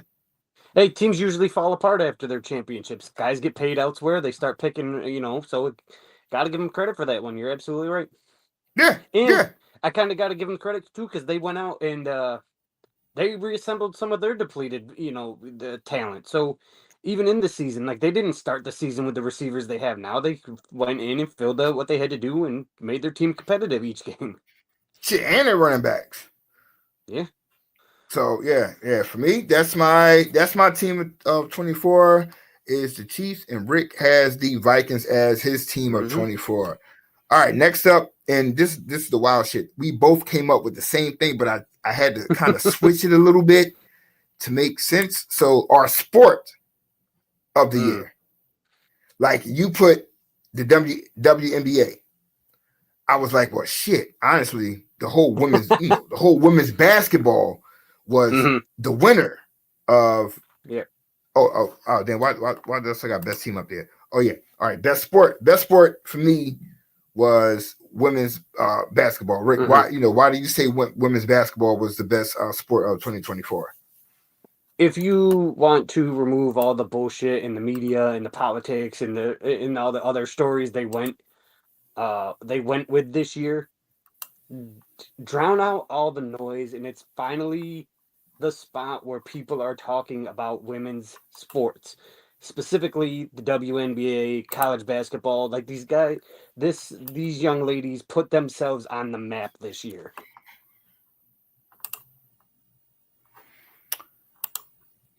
I agree. The reason I agree is, speaking for myself, is that I'm not saying I didn't give a fuck about women's basketball. I knew it was there, but they actually made me watch, especially the WNBA, because of and I say this. That's why I wanted to say women's basketball in general, because what transpired in women's college basketball in 2024 from the from the tournament is what made everything shift over to the WNBA. So we can talk about, and we all know what we're talking about. We talking about the animosity, the beef, the so-called beef or whatever between, Caitlin Clark and Angel Reese. That shit drifted over to the WNBA. Now everybody's a fan of either that person or that person. But in the meantime of watching that person, you watch great basketball. Right. Like I had no idea who I think if I'm pronouncing their name correctly, please forgive me. Nafisa Kalia. I didn't know who the fuck she was. And we all know I love Kelsey Plum, so there's no, I know who the fuck she is. If I ever find your ass, girl, I'm telling you now, it is on. I love me, got that. But Collier, that chick is, that's a good looking man. Look here. Now, also, we got these two, like I put it under Rick's side, but really didn't matter. We got Caitlin and we got Angel right there. Now, even though they're gone, women's basketball is still on some other shit because you got the Notre Dame, you still got USC, you still got Page and motherfucking UConn. I'll keep saying USC because I mean, you still got South Carolina. Like you still got LSU. Like you still got great college basketball players that's still doing their thing, and they about to move up to the W. And like women's basketball in general was the main topic of discussion on any sports related show in 2024. It caught my attention. If you catch my attention, I'm not saying I'm special, but I was not a big women's basketball fan like that. I think the best thing to describe it is people went from casual fans to diving into the intricacies of these teams. Like, okay, yeah, you got Caitlin Clark on this team, you got Angel Reese on this team. Now they kind of put more attention on the college sports. Like, damn, they're kind of missing this player, that player to make shit get done. Let's see who's available in college sports. Let's see who that team's got to go out and draft to fill out that team. I think it made people pay more attention to the sport overall and say, hey, we kind of took it and we almost sort of took our fandom to the next level and started paying attention to more because you started rooting for these guys. Ladies, sorry. I agree. It was a great year for for women hoops, man, and it's just going to build more, for the future. I don't think this is a one and done thing. I think this is people are going to pay a lot more attention to. Yeah, hell yeah. I'll keep saying that. I wrote articles on it. I can't wait to Juju and motherfucking Angel Reese team up in Chicago. I don't care. Somebody somehow better make that shit happen. I just want to see. Seems Caitlin Clark just keep winning Athlete of the Year on every magazine. Yeah, about that. Yeah. Well, everyone watches women's sports. Yeah, I just started this year. I still don't watch it. I follow it. I follow it. I ain't gonna lie. It's because the basketball portion of it is really not as interesting to me as the men's portion of it. It's like I like Tim Duncan, but I was never a big Tim Duncan fan because he's more fundamental. Women's basketball is more fundamentally better than the men's basketball, but still, I love to see nice 3-point. I love to see somebody get dunked on. I love to see that shit. Right. I don't see no one jumping from the free throw line dunking on Candace Parker. Like, I don't see that. I don't see A'ja Wilson doing a tomahawk slam on Breanna Stewart. I don't see that. Right. So my love for it is just, it's growing, but it's still not there where it is with the men's. And I'm not gonna sit here and lie, be like, yeah, nigga, I'm a big woman. No, I'm not. I can't be one of them niggas. Like, yeah, I was there from the beginning. No, I wasn't. I was not. But motherfuckers lie about that shit all the time. I was a trooper from the beginning. No, he wasn't. You got on the same bandwagon at the time everybody else got on that motherfucker. But, So you want to see women dunking. Dr. Combs, you don't get your ass off my damn podcast with that shit. Ooh. Yeah, the first time a woman. Oh, wait a minute. Time out. Wait a minute. Can Aunt Pansy hear me? If Aunt Pansy can hear me, Aunt Pansy, that was not me cursing. That was Rick. Rick was using that foul ass. Rick was using that foul language, Aunt Pansy. I'm telling you now, it was not me. It was not me. Man, see, you laughing. Well, you better not be having, because you had mom listen to me one day. Don't be having Aunt Pansy listen to me too. Because now she's going to think bad about me. And once again, I'm her favorite, and we can't be having that. Yeah. See, you're trying to get me in trouble. All right. So we got the women's joint. So, all right. Oh, now, Julio, this is for you, bro. And for them people who want to vote off, what's her name? Caitlin. I just can't do it. I just can't do it. Top athlete of 2024. Rick, why do you pick? Why? Oh, see. Now you got that's wrong. That is so wrong. All right, Auntie. All right, you got Otani as your top athlete of 2024, and not Caitlin Clark. Why is that? See, everybody wants to put Caitlin Clark up there, and I don't disagree, but I do. Fuck it. It's so hard when it's kind of hard and challenging to give the credit to a rookie. I don't know though, Rick. Caitlin did have she was killing it though, did, in college and at the pro level. I can't. I'm just being a jack in the box right now, but Shorty was balling though. Right, but I mean, this is the thing I wrestled with all freaking, making these picks. I'm like, it's kind of hard not to give her that, but like and did I not give her credit just because everybody else was? And that was the tough thing. I'm like, I really have to come up with a good, strong argument, and I didn't watch enough of her game to say, yes, I can commit to this because I watched and have a reason to argue for it. And so, does she deserve every bit of credit? Absolutely. I'm not denying her just because she's a woman. I'm saying I did not watch enough of her game to make the case for her. All right. Otani, I mean, got paid, won a World Series, probably the hottest player in baseball right now. It's kind of hard to argue against that. You win that championship, Caitlin Clark. Did they get bounced in the early rounds of the playoffs? Well, yeah, yeah. Okay, so, and that's just it. You got a guy or girl, whoever the case may be, the team that the player that brings their team to the championship has the better year for me. That's not to say she didn't have an amazing blow-up year. Like, she's everywhere, and she's going to have the same year next year. So she might be my pick next year. We'll see. I feel you on that. And for me, I ain't going to lie. My first pick was Otani because you left I'm about to say the Chargers. Holy shit. You left the Angels. You went to the Dodgers. And everybody know the Dodgers is like the Yankees pretty much. It's all about the championships. So you can the amount of pressure that was on him to win. Right. And what did he do? He fucking won. Right. Like and Joe, I'm sorry. That's the kind of shit that was on that has been on Aaron Judge, and yet you have not done that. Otani came in his first year, was like, "Yo, here's your ring. This is what y'all paid me for. Here's your fucking ring." In his first year, and not even just the ring part. Yo, cool. I think he won MVP as well, American League MVP. Like, yo, you need me to smack. And I think he did what first 60 and 60 year. Like my man has done it with immense pressure. A whole country, not just our country, I mean, his country, looking at him like, yo, he's the guy.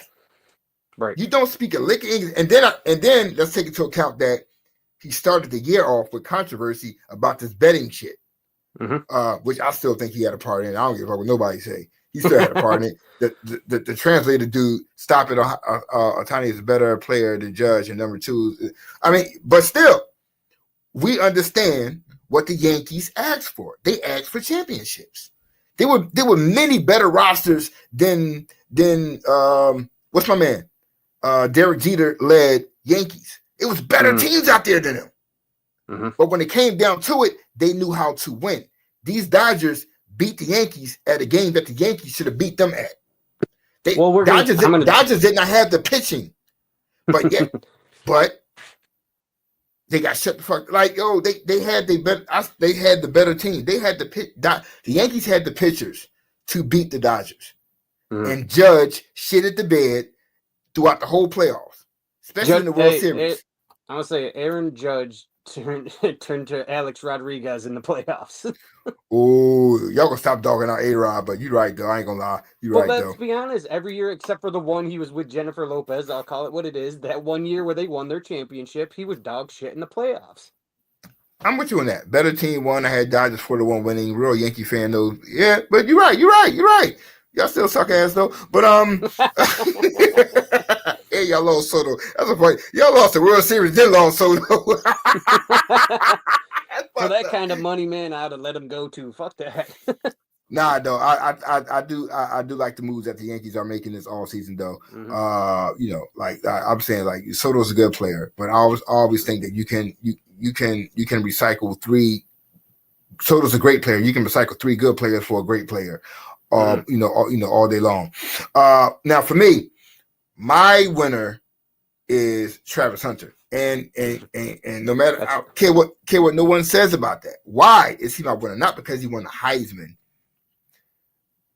When I look at him, this is how I view Hunter. Deion, two-way player. What is it? Charles Woodson was a two-way player. Yes, they were, but they were not two-way players in the same way that he was a two-way player. They played a couple of downs, a couple of series per game. Imagine being a defensive back and you got to chase, I'm just going to say a Jamar Chase around all fucking game long. Then you get the ball back. Now you're Jamar Chase. So imagine chasing a receiver up and down the field all game long. And then when the ball is given back to you, now you're the receiver running up and down the field. Or, you know how much energy that takes? And my man did it at an elite level. An elite level. So when I hear all the, Gentry should have won this. Gentry just ran the ball, bro. He ran the ball. I'm not taking anything back away from him because he ran for like what 24 or 2,300 yards. Remarkable. But this man is chasing the top wide receivers that teams don't even want to throw his way, and he's also a top wide receiver himself, where Shador is always throwing his way. So you imagine the stamina that this man is. They're like, Charles Woodson did it when he won the Heisman back in what I think it was 97. I think Woodson had like 21 catches on that year. 21 catches. Travis Hunter had I think 97 or some shit like that. Like, dude, there's no comparison. What this man did. Deion, as great as he was. I'm jumping in on you. I apologize, but like the college game too is a lot more. It's a lot more.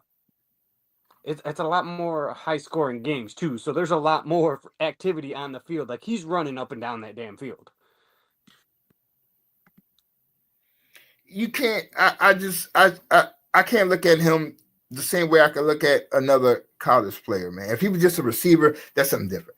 Just a cornerback, that's something different. If he's taking 10% of the snaps on both sides of the ball, that's something different. My man is playing almost 90% of the snaps on offense and defense. Like who does that? Deion wasn't even doing that in his prime. No one was doing that in his prime. Somebody can say, "Oh, well, somebody did it in 1930." Dude, please do not compare 1930 athletes to 2024 athletes. Please. And this person knows who I'm talking to. Kids, but we were Please don't do that. Travis is a different breed of animal, and we're about to see it on Sundays. So that's why he is my best because he is literally an athlete. And I've seen a man play basketball. My man dunking on everybody. Like, dude is an athlete. So, Rick, I cannot argue with your Ohtani because he was my first selection as well. Then I was like, wait a minute, damn, fucking Travis. I can't shit on Travis. So, Travis is my best athlete of 2024. Right. Rick, I mean, Joe probably got Jaden Daniels or some shit. I'm saying. Oh shit! Wait a minute, where'd Joe go? I didn't see Joe no more. See, Joe got so mad, yo, he done signed off and shit. Joe said, "Fuck the last podcast, dudes, yo." You know what I'm saying? It's all Joe fault. Shots fired. All right, so I think that's going to end our sports joint. So we're going to jump into for all you entertainment fans. Let's go. Let's go with the best show of 2024.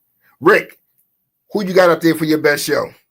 I had to go with the Penguin, and I know there were a lot of great shows this year. This was such a hard pick for me because, listen, I watched so many good shows this year. It seemed like TV was having that reemergence again. But the Penguin, man, we saw Colin Farrell from the Batman got his own show. He was kind of, I don't want to say maybe I just didn't follow his career that much, but I'd say he was almost forgotten about. And this was kind of like his next big wave in his career. He absolutely nailed this role. it was so entertaining watching. Every single episode got better and better and better and had me on the hook. I'm like, yes, this is the kind of TV I've been waiting for. Because with streaming, they kind of get right to the point. They don't build as much as they used to. And with like network television, they'd have those filler shows. And this one didn't seem to do either of those two things that just pissed me off. This was absolutely fantastic to watch, beginning to end for me. Of course, you know me. I fell in love with the Penguin as well. I think it was a well-written show, and once again, we already know I'm not the biggest DC fan in the world, but that show did. I didn't even like the Batman movie. I ain't gonna lie, I really didn't like that shit that much. But this Penguin show, that it was just shit was just done different. It was gritty. I mean, the Batman looked gritty as well, but it was just something. I don't know, man. I can't put my finger on it. That Penguin shit was just remarkable. Like everybody sat down in that writer's room and said, "Let's give the best fucking show that we have ever done on DC besides Smallville." Well, Rick got me bonding with Serial. Yeah. First of all, Julio, if Rick ever give you a show to watch, I'm pretty sure it's gonna be something crazy. I'm surprised he didn't give you a fucking Apple TV show to watch. Because I think he's like the unpaid spokesperson for Apple Television. That's fair, y'all. Rick loves some fucking Apple Television. I don't know what it is, but they do got some pretty dope shows though. But the Penguin I did get into, man. I ain't gonna lie. We all know how I feel about my man Vic. I'm still praying that Vic is alive. This week in Apple TV is free. Well, if you got T-Mobile, Apple TV is always free. So y'all need to get T-Mobile. Apple TV is free on that. So is fucking Netflix. So is fucking Hulu. But I'm just making a plug for T-Mobile. So T-Mobile, if you listen, I give you a plug. So like wipe off like 2 months of my bill, bruh. Like, you know what I'm saying? I gotta finish Yellowstone. Yellowstone had me screaming. So here I go. See, okay, let me tell y'all. Let me tell you, Dr. Coleman and you, Rick, the same damn thing. When y'all looking at this computer screen right now, right? Do y'all see Yellowstone anywhere on this damn screen? Joe, you see them talking something? We gotta finish Yellowstone. Wait a minute, Joe, you worse because you put the damn comments up on the damn screen. No, I ain't gonna front. See, because once again, Dr. Coleman is one who was telling me to watch Yellowstone like years ago. And I was like, man, fuck that cowboy shit. I'm watching shit about the fucking cowboys and horses. Like I'm from the hood. We got cowboys in the project. Like, watch that shit. I fucking love Yellowstone though. I ain't gonna front. That's my shit. Oh yeah, I was just dogging Rick out for a minute. But no, like you're saying, I think you did tell me about the Penguin. And I do thank you for that because I did, you know how much I love the show. We talk about it in the chat all the time. Only thing I didn't like was that Vic died. Spoiler. I'm still. Give me a minute. Hold on. Let me get myself together, man. I don't think Vic did though, but I'm saying I really don't think he did. But Penguin, Rick is right. By far, one of the best shows of 2024. It wasn't my best show. It was Rick's best show. My best show. And Joe, once again, y'all cannot see Joe, but I'm pretty sure Joe can agree with me that Found is, I would say, the best show of 2024 because we got 2 seasons in the same year. It came out in the beginning of 2024, season 1, and now season 2 jump started, already. So we pretty much got 2 seasons in 2024. And anybody want to know what this show is about? I always say Zach Morris. Everybody knows who Zach Morris is. Saved by the Bell. Mark Paul Gosselaar. But he's Zach Morris. Yeah. He is one guy I would never thought that I would see in a villain role. Like, it's fucking Zach Morris. I mean, he got cheated on, you know what I'm saying, by Kelly Kapowski and Jeff at the fucking diner. Like Zach Morris is a Deep villain. cuts over here, y'all. Yeah, I can't see Zach Morris as a villain. However, this dude in this show, he's different. This is a great, well-written and well-acted show. It's about a lady who helps find missing people. She was kidnapped years ago, but then she flipped the script and she kidnapped her kidnapper. She kidnapped her kidnapper, and held him hostage in her basement. So it's a cat and mouse game that's going on between her and Zach Morris. And yeah, I know he has a real name and he has a name on the show, but he will always be Zach Morris. So this chick kidnaps Zach Morris, who kidnapped her years ago when she was a child. That's what Found is about, yo. Check it out. 2 seasons in right now. I love it. Joe loves it. Like, it is one of the best shows that we have out there, and it's playing on, as you can see, NBC. So stream it. It's not on Apple Television. So Rick won't watch the shit because it's not on Apple TV. You know what I'm saying? Look, I told you I watched Dexter. That shit's on Showtime, man. I had to. Well, man, you've been a my Dexter freaking fan subscription. since I've known you, so that doesn't count. Found, I could not do it because I could not see him as a villain. Dr. Coleman, I'm telling you, I felt the same way. I could not see Zach Morris as a villain until I started watching more. I'm like, yo, I'm scared of this motherfucker. Like, I'm scared he might come and get me. He's got that face though, so I can almost believe it. Nah, Rick, yo, I swear to God, you watch a couple episodes of this shit, you're gonna look at that dude toad. You be like, damn, why didn't he just kill Screech when he had a chance to? Or fuck him, yo, Joe, what's that dude name? AC Slater. Like, yo, why didn't he just beat the shit out of AC? Or not even that, why didn't he kill Jeff for fucking with Kelly Kapowski? Like, I would have fucked Jeff up. Yo, I ain't gonna front. Every time I watch that shit, that when they play that Michael Bolton song, yo, oh my God, y'all be ready to cry. Because I think it's what asked him to go to the prom. Yeah, I still remember that shit. He tried to go to the prom with her. She's like, yo, I'm sorry, man. I'm in love. I'm in love with that nigga Jeff, yo. Yo, what's the name of that song? That's I don't even know, but I used to watch that shit on repeat. Like, I still watch the reruns when they were on. Yo, not even that. And then he still ended up marrying the chick anyway. You dumbass motherfucker Zach Morris. She was a fucking dummy. Saved by the Bell college. Yo, he should stay with Tori, the chick with the chick with the biker jacket. Yo, I like Tori. Tori was alright with me. Yo, actually Zach was a little whore, yo. Didn't he kiss didn't he take Screech Girl, the black chick? Oh my God, yo, Zach got around. Zach ain't kid. Yep. All right, let me stop fucking with you. All right, we did the best TV joint. So we got the best movie of 2024. Rick, it was tough for me. I didn't watch a lot of movies. Explain to your people, wow, what is your top movie of 2024? Y'all gonna laugh at mine. I don't care. I took Deadpool and Wolverine 100% because it went off at the freaking box office, and this year was slow for box office. It's tough to get a good box office success. But what I loved about this movie, and some people like, I didn't understand the plot and blah blah blah blah blah. No, I took this movie at face value for what it was. Facts. It was nothing more than a send off to the Fox universe for freaking X-Men and shit. That's all this movie was. It was always just meant to be a buddy comedy. Who gives a shit that it wasn't the best written movie? It was a way to transition from an old property that sucked to a new one that they're probably going to freaking make billions on. Who cares? I loved it. I grew up watching these movies. It was a great send-off for them. The movie itself was hilarious, so I didn't give a shit. I thought this was great. Do I need to keep saying it? We keep saying it every week. Marvel is my shit. I was scared about this movie because of the hype. Like certain movies, got like the same thing with the Superman shit. I'm scared for it because of the hype. But no movie had this hype. Because for one, it was Deadpool coming to MCU. Then it was Wolverine. It was like, oh my, and and we all know in a Deadpool movies, there's always some reference to Wolverine. So we were like, oh my God, when they get together, what is it going to be like?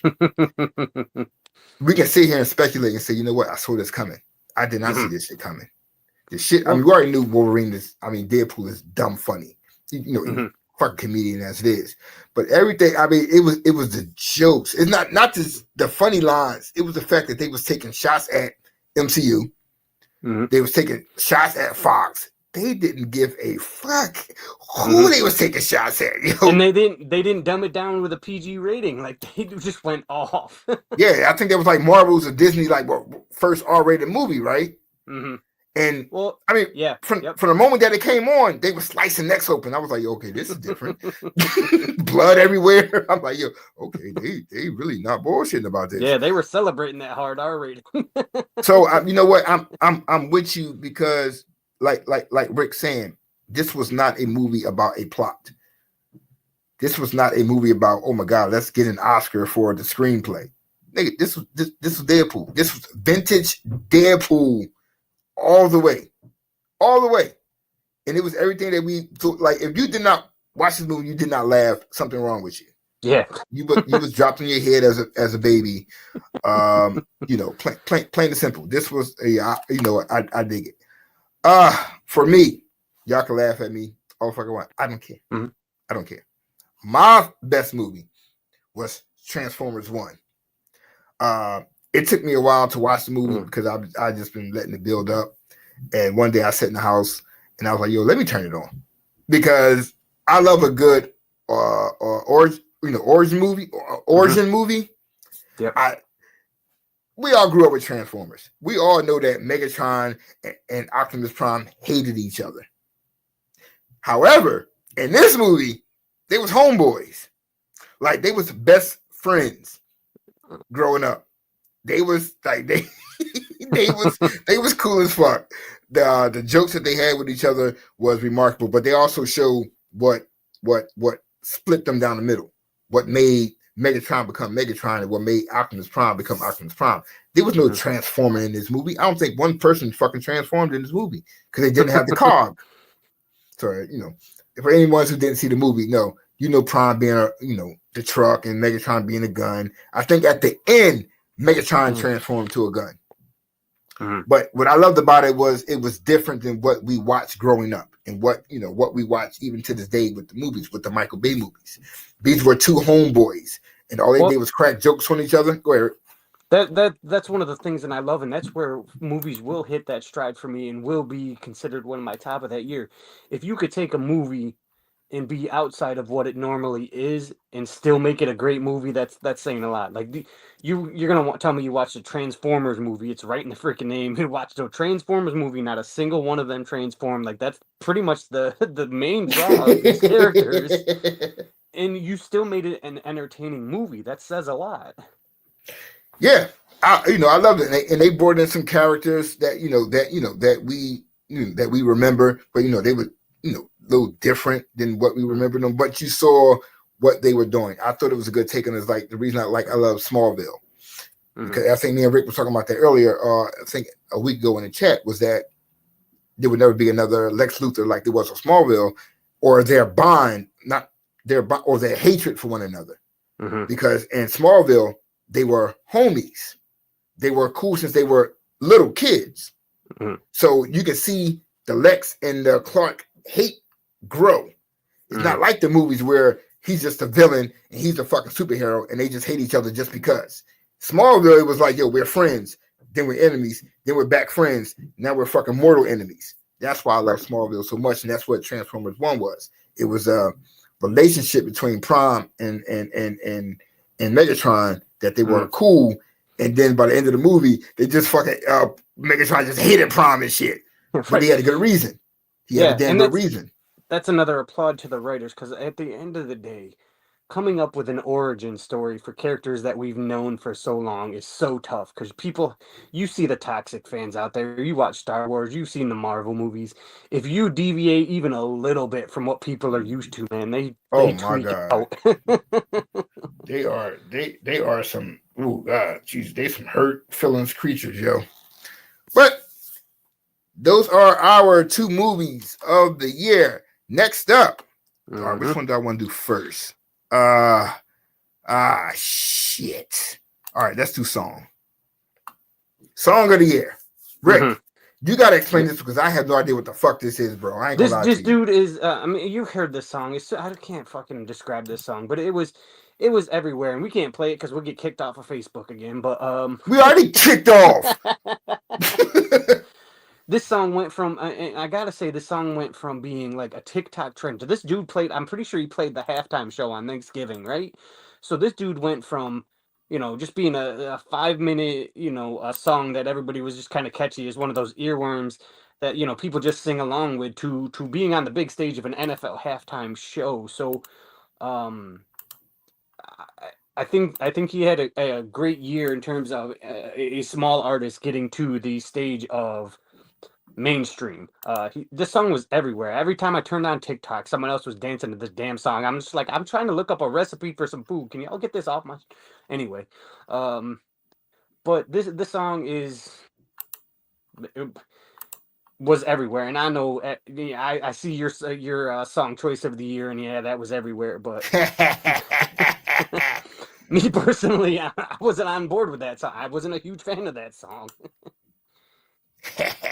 But you can't deny that it was everywhere, and everybody. It was the same thing. Everywhere you went, someone was singing this song or doing a parody of this song. I mean, I got it as a song. The sad part is I don't even like the song. I don't like the song. So they asked you, well, you can ask like, well, why do you have it as your number one song? Mm-hmm. Because, well, it was hot, it was catchy, and then it kind of fucked somebody's career up. Right. One song kind of, I mean, how can I say it? Kendrick pulled a 50 Cent the same way 50 did Ja Rule. Like with one song, I'm not saying Drake's career is over. He can make a comeback, but yet for this year, he kind of shut that motherfucker up. Right. Like I really think, yeah. And it's funny because everybody's like, well, why'd you pick that song if you don't like it? I mean, because it's not our job to like the song; it's our job to give credit where credit's due. Yeah. I practiced this song 2 fucking times. I think he's a great lyricist, but this is not one of those songs where he's showcasing his lyricism. Some of the jabs are whack. But once again, it's built for the radio. It was catchy, but then I am a hip hop head. I remember the No Vaseline beef. I remember, the Jay-Z and Nas beef and all of this beef. I have never seen a beef go commercial. I have never seen a hip hop beef go commercial like this shit with commercial. This song is a diss song. Let's not forget what this song is. Right. My man calling this man a pedophile, and yet this shit hit the radio airwaves like we have never seen before. He's about to sing it at the Super Bowl, y'all. And thank you. My man did a live concert, I think, for Amazon, and I think he did this song like 5 straight times. 5 straight times. And if he do this shit at the Super Bowl, y'all can sit here and tell me this is not the best song of 2024. My man is taking a diss song and about to do this shit at the Super Bowl. That's fair. I don't think he can do it. I don't think he should do it. And not even that. Phrase another thing. There's not too many diss records that you see get a video. Like this song is not a great song in my opinion. But what it did at that moment, especially for a hip hop head as myself who loves beef, I love beef, as long as it stay on wax. He killed this man. Right. He killed this man. That's why it's my favorite song. Not favorite song, but my song of the year.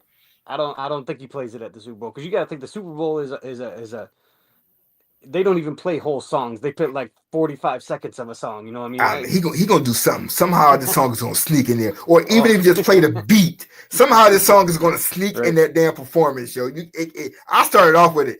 Oh man, they put up them light up shows, and they put some sort of screen on like the stage or something like that, some video, and he puts a diss track on that freaking stage, and he's dancing on it. That's gonna be messed up. Yeah, I can't. Like I said, I love Nas and Jay. I just like their songs. Their diss songs never went commercial. I've never heard a diss song really go commercial like this. This shit just took on a whole life of its fucking own. And then not even that, it took off, I guess, at that time, we could say it, one of the top selling artists, commercial artists at the time, and you just completely shut that. He 50 cented this motherfucker, yo. Oh, yeah. Ja Rule was not running right, but he was killing the radio. And then 50 just deaded him. We say, we'll never see that shit happen again. Kendrick came and just killed this light-skinned kid. But word. That's why it was a song of the year for me. Kendrick killed the man on Amazon Prime live stream. You damn right he did. That's embarrassing. You got That's all right. So we did song of the year, so we're gonna do artist of the year. Well, pretty much if you see my song of the year, then you pretty much can tell who the fuck my artist of the year is. I can't help it. I'll tell you what. All right. Rick shit kind of fucked me up. I ain't gonna lie.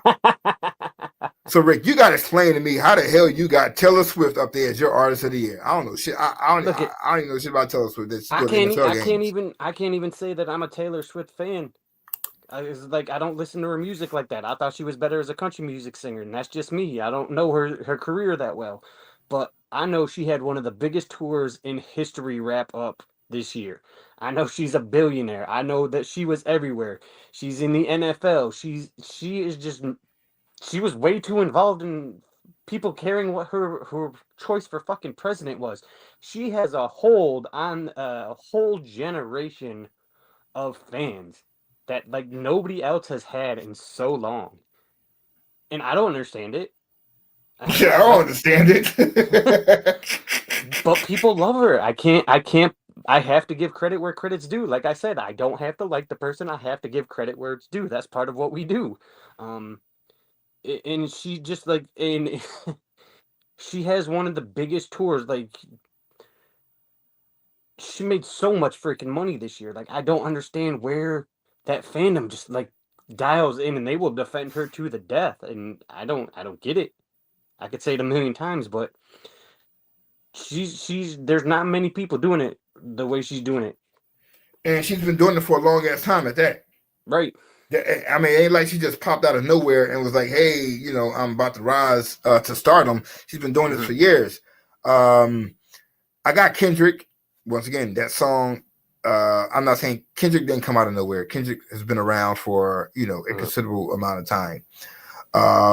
And we all know who Kendrick is. But Kendrick is once again, I think for the second time, about to do the Super Bowl. Look, you're doing Super Bowl, yo. You know, you're a big artist.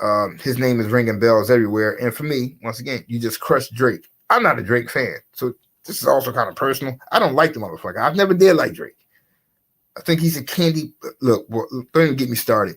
I'm not a Drake fan. So I love it. I love that the fact that he got shut the fuck up. He got shut up. He got shut down. Like, and I say this because I remember when he was beefing with Meek, and you know, I was riding Drake's dick, and oh my god, he shut me. Like, cool. Neither one of them are like the top lyrical motherfuckers in the world. But Drake, you decided to go to war with a lyrical person. He was never going to win this.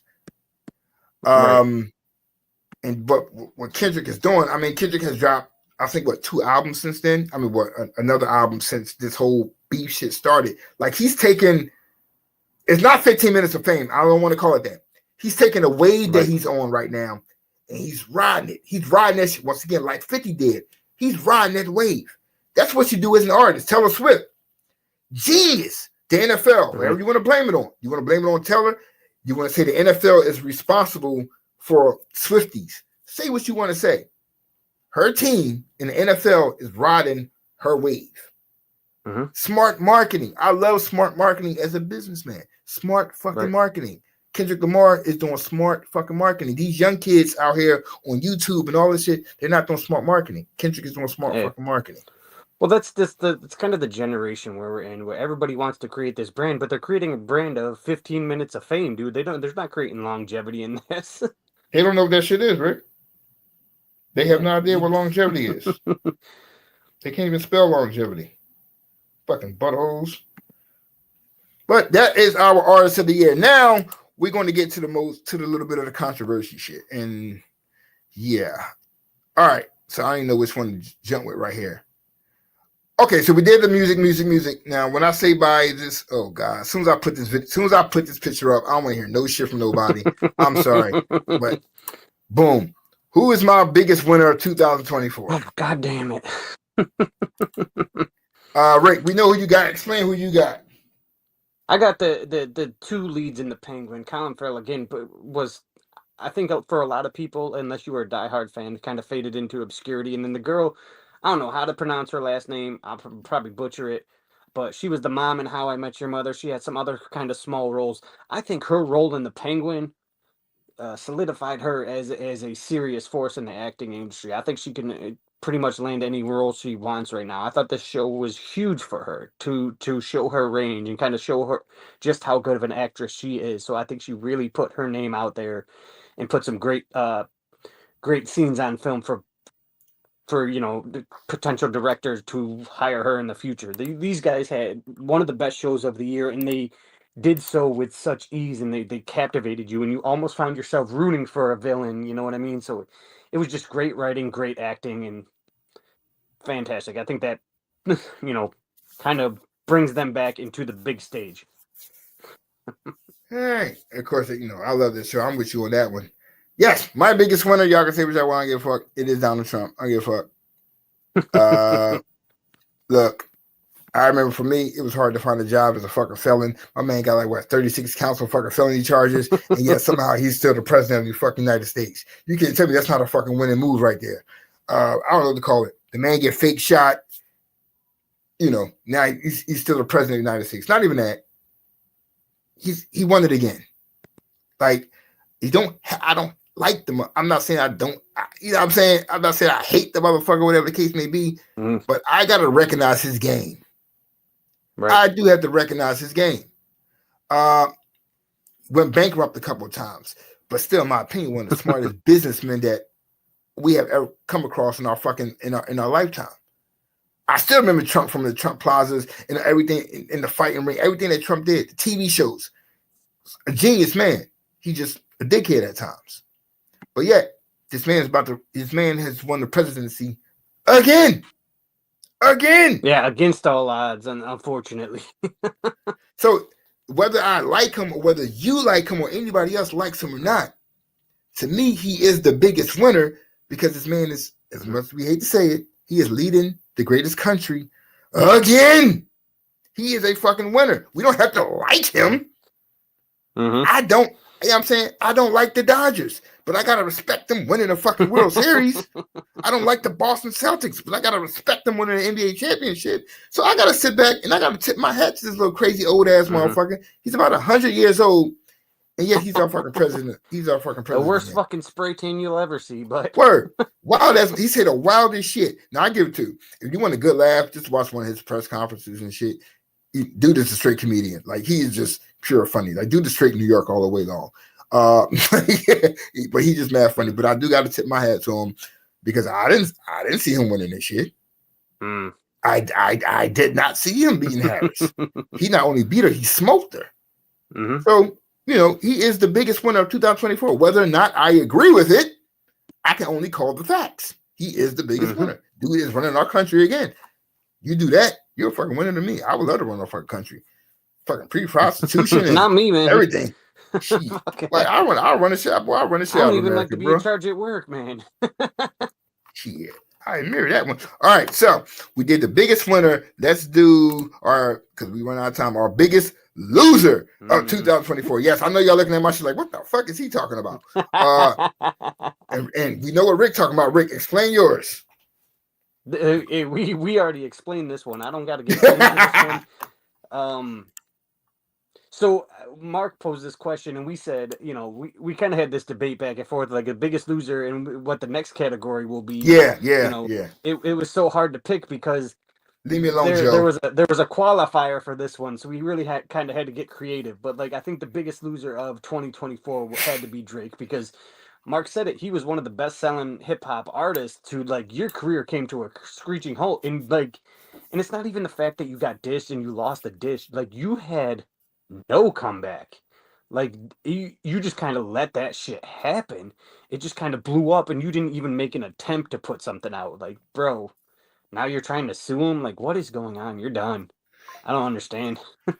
Yeah, that's some wild shit, bro. You out here. That's what did it for me when you out here suing motherfuckers over a diss track. That's I'm tapping out. I'm out. Yeah, that's tampon play all day long, yo. Dude, literally, you are a straight bitch. So Joe decided he wanted to say Spirit with the LOL. Like I said, everybody wonder why the fuck do you got Spirit down there? Once again, we got two different. We have another category, and I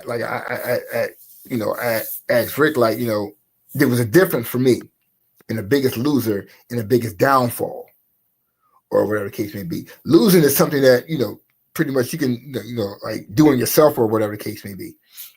The reason I got Spirit up here is because everybody talks shit about Spirit. Oh my God, Spirit is an unsafe flight. Yeah, literally, Spirit is the only plane that has never crashed. So when I hear that shit, I really just ignore people because that lets me know that you don't know shit about fucking airplanes. Oh God, Spirit is crazy. Spirit is the only fleet that they have never crashed. Now, The reason I got them as the biggest loser is because everybody don't know they filed for fucking Chapter 11 bankruptcy about a month ago. So what you know about Spirit soon is about to be no more. Spirit is about to cease to exist. Mm-hmm. That is probably the America's number one low cost carrier that we do have.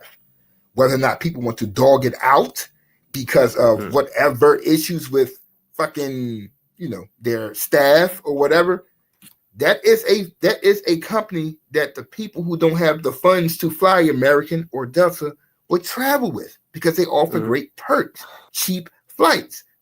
Now they will be no more. They're gone. Done. That's matter of fact, I think they were moved off the stock market. If I'm not, I will have to double check. I don't know if it happened yet. I think it did happen, but I sat there and watched their stock drop. At one point, I had invested in their stock. Their stock was like $16. I'm like, damn, Spirit is $16 fucking stock. Let me invest in that. And then it just dropped. It got dropped down to like $2. But I say the biggest loser because everybody know, if you don't know, I work for JetBlue, and at one point JetBlue was going to buy Spirit out this year. But Biden administration said, no, we don't want that to happen. We don't want y'all to merge and become like the next Delta or American or Southwest or some shit like that. So Biden and them said, no, we're not going to let y'all merge. So when they said no, they pretty much told Spirit, y'all got no choice but to file bankruptcy. That was some bullshit. That's what I mean by biggest loser and biggest downfall. Their downfall was not them losing was really not their fault. It was America's fault because DOJ did not extend to them the help that they needed. And that was with JetBlue buying them out. That was fucked up. And now, hundreds of thousands of workers are now about to be without a job. That's fucked up. That's fucked up. And that was also a good carrier for the people who didn't have lots of funds. Now they got to pay money, a nice sum of money to fly somewhere when Spirit had them for the cheap. That's fucked up. You're not thinking about America at that point. You're thinking about business. That was fucked up. Fucked up. Biden, that's the only thing I really mad at you about with that one. Fucking old ass fucking Biden. Anyway, so that's why they're my biggest loser of 2024. America, I mean, not America. The government fucked them. Fucked them good too. So instead of when USA Airways and all of them was going bankrupt, they allow Americans to buy them. So why didn't you let anyone buy Spirit? Now all these people are out of a fucking job. So that's some fucked up shit. Y'all ain't think I know about shit about like shit like that. Y'all nope. Y'all probably thought I just talk about sports and shit. All right. So last one for the night. We got the biggest downfall. Ha ha. Yeah, y'all already know what it is, B. Rick, why is Kevin Costner your biggest downfall of 2024? I gotta say, and for y'all that didn't watch it, he's no longer part of Yellowstone. He left the show in that show is at its peak. I don't care that it's in season 5. It's in his peak in season 5. He left that show to do a movie that was supposedly going to be multiple deals. He made the choice to leave. He was going to do this multi-picture deal, release it, and then the movie came out. It absolutely flopped, and now those movies might not be going forward. And you've been written out of one of the hottest shows on TV right now. So your year is not going well. I see yours is my man Diddy over here, not my man, but you know what I'm saying. This dude Diddy over here. At the end of the day, I don't think see that he did have the biggest downfall. And I'll let you go into that. But at the end of the day, that was just life catching up to him. I don't think that was his downfall. That shit was finally catching up to him. But as a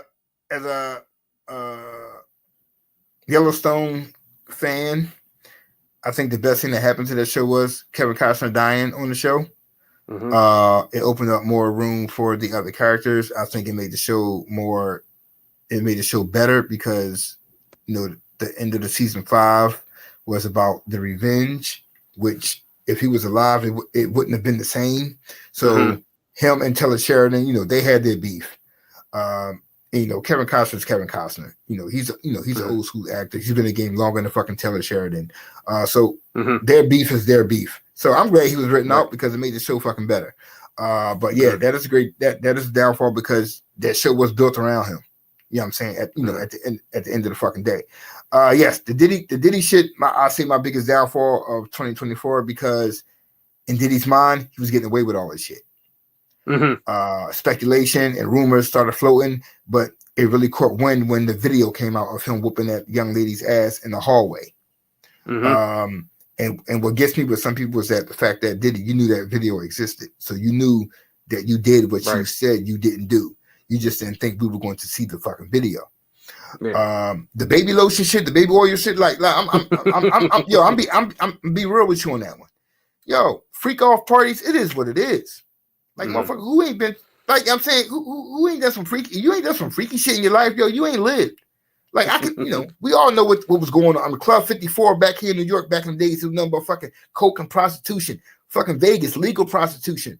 Bill Cosby with the, with the sex pills. Like, dude, this shit's been going on for years. So we all know that these freaky white people. Now, I say that because we all seen. What's that movie that had like three parts to it? Do with the dominatrix shit. It was the books, whatever the name of it. But we all know. White people, I mean, just some freaky shit. Yeah, people like the Black Stars, Diddy, and all them, and Bill Cosby and them. You think they not getting it on? So the lotion shit, the baby oil shit was never an issue for me. They're like, oh, have you ever been to a Diddy freak off party? I mean, who ain't go to a Diddy freak off party? I mean, long as Diddy not trying to freak me off, that's something totally fucking different. But you talking about a party with a bunch of motherfucking naked women running around, like, hell yeah, they got down. But long as I ain't going to fucking Moon Dolo with Diddy on something, no, that's something totally fucking different right there.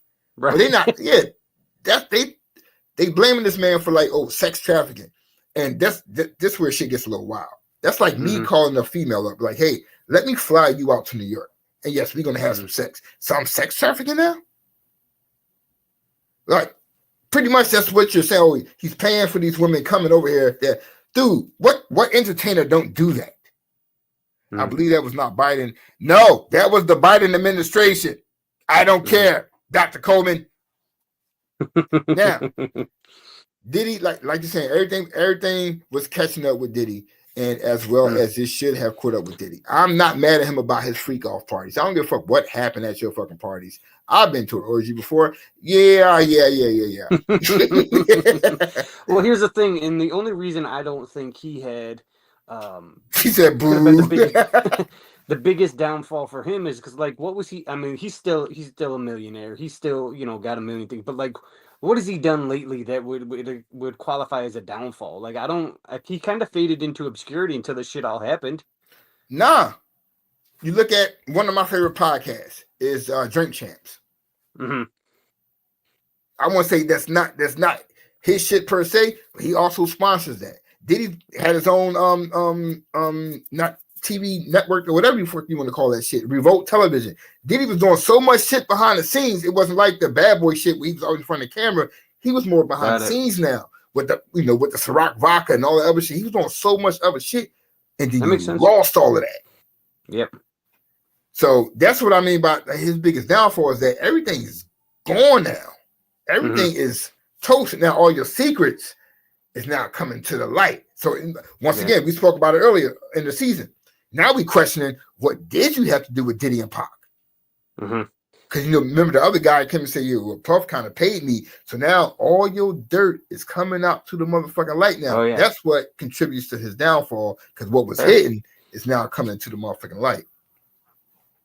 Yeah, it'll catch up with you eventually, man.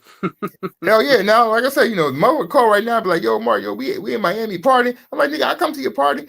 I ain't going nowhere near your motherfucking room, though. Is that baby oil? Nah, man, I'm gonna head out. Word. Like I said, I got a problem with baby oil and all that shit because, once again, I don't know how these Hollywood people get down. Like, we hear so many rumors about this, this Hollywood lifestyle. So that shit did not bother me because you knew it to be true. I just didn't like the part of you beating on the young ladies. That's the part that I was like, yo, kill this motherfucker. Like, then you beating on, like, I don't know. Cassie and then the other girl that he had to talk to, Karuchi or whatever fuck her name is, like I know she's seen shit. Diddy too many secrets to keep. Like, yo, I couldn't do it. And before we get off the air, I do want to say this because I've been wanting to say this shit for like 3 years, yo.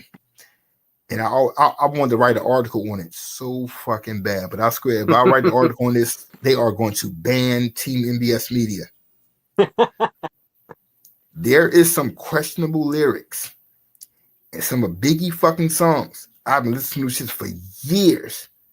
Listen to some of Biggie shit. I'm putting in the chat what songs they are. Listen, nigga be like, yo, I've been around the place where there were no women. You feel me? Me and Sean Combs taking broads. So, like, yo, listen to Biggie shit. Y'all want to question everything else these other niggas was doing. When this all Biggie happened, lyrics, yo. When this all happened, everybody pointed out that freaking Usher song he did with him, and I'm like, yo, that's messed up. Yeah, but they're not gonna point to Biggie. They're not gonna point to Biggie shit. It's so wild. He said MBS Legal on line one. If I could play the music, I would play the music, but we might get banned from someone else again. But I'll say that because holy shit, as always, we're like 10 minutes over time, and now Joe got to go to a New Year's Eve party, so we won't keep Joe no longer. Sorry, you're just gotta let Joe get his drink on, man. Let's go. Yeah, facts. Joe sitting here for the whole 2 hours and shit, and I swear to God, we gotta be the only show that he does producer that just never stick to the motherfucking script of time and shit. Now, also with that said, as always, even though we do bullshit after the 2 hour mark rather, we never lose viewers. The viewers have stayed the same. And y'all don't go anywhere, even if we go overtime. Partying right now, y'all can be partying right now. Not me. I gotta get my ass up. I gotta go to work in the morning. I gotta work on New Year's. It's like double pay. You think I'm gonna turn up some double pay? So I gotta sit in the bed. Hell no. But we do want to thank y'all for a great first season of the Mass Podcast. The second season has been even better than the first season. Sure. We talked about more, better topics. Not even that. We picked up more viewership. At one point, I think we was on maybe 15, 25 viewers per show. And one day it just ballooned. I think right now we got $1.75 in the room right now. We just want to thank y'all for y'all continued support. There is a season 3 of the Mass Podcast coming. Of course, by the time the season 3 jump off, I'll have a new intro. Y'all know how I do. He's going to have a new intro by the time we go off the air tonight. Fucking real. Thank you all for rocking with us. More season to come. As always, man, look, everything is Team MBS Media. If you like the content, teammbsmedia.com. If you want to be a writer, if you want to have your own podcast show, head on over to teammbsmedia.com, hit contact us, and fill out the form. Let us know what you want to do. If you want to write, if you want to do a podcast, a live one, pre-recorded podcast. We cover sports, entertainment, lifestyle, politics, love and relationships. I mean, anything that you want to write about or talk about, we cover. Everything's at teammbsmedia.com. Yo, my DM and email stay open. He said no Diddy. Oh my God, yo. I'm so done with Joe right now, B. I'm so fucking done with Joe right now. They just say no Diddy. Guys, have been a great first year. Absolutely. Thanks for the love and support. This was a fantastic show to get started. I love this every week we do it. Facts. Damn, y'all still ain't go off the air yet. Y'all still hanging tough with us. Joe, you seen nobody leave yet, right? I'm like, I be trying to wait for somebody to start leaving. I'm like, all right, we can get off the air, but they ain't going nowhere. Big shout out to brother Julio. Real talk, bro. My Philadelphia brother. You've been with us from the beginning. Julio, I ain't gonna lie to you, bro. I don't know what you do, but you do be supporting the fuck out of some Team MBS. I ain't gonna lie to you. Yeah. No matter if you're in the chat room, no matter if we're one of us are doing a live show, you're always there repping. You're always there retweeting everything that we do. I be sitting at work and the phone will go. I turn around, I'm like, oh shit, Julio retweeted one of my tweets from one of my articles from 3 months ago. I look at it like, where the hell did I get 8 notifications from? Oh, there go retweets, comments. Shoot, I gotta keep so up. big shout out to that the owner Joe, my brother. It's been a wild ride, bro. You was telling me to get that I should do a show. I tell you, I wasn't gonna do a show unless I could do the shit my way. Joe was like, "Shit, do it." Joe was like, "Yo, I'm hands off. Do it however the fuck you want to do it. I don't care."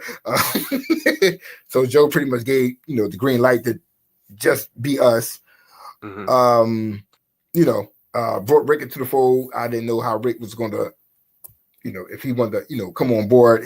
Joe also had a hand in that as well. But also, and Rick knows for the years of writing, anytime I make a move somewhere, I'd be like, Rick, here's an opportunity. Like, this is what I'm doing. It's not because me and Rick got our own thing as well. It's not trying to take you away from what we're doing. It's like, yo, let's expand. Because if we can't get a door open here, there's a possibility, I'm saying, let's just expand.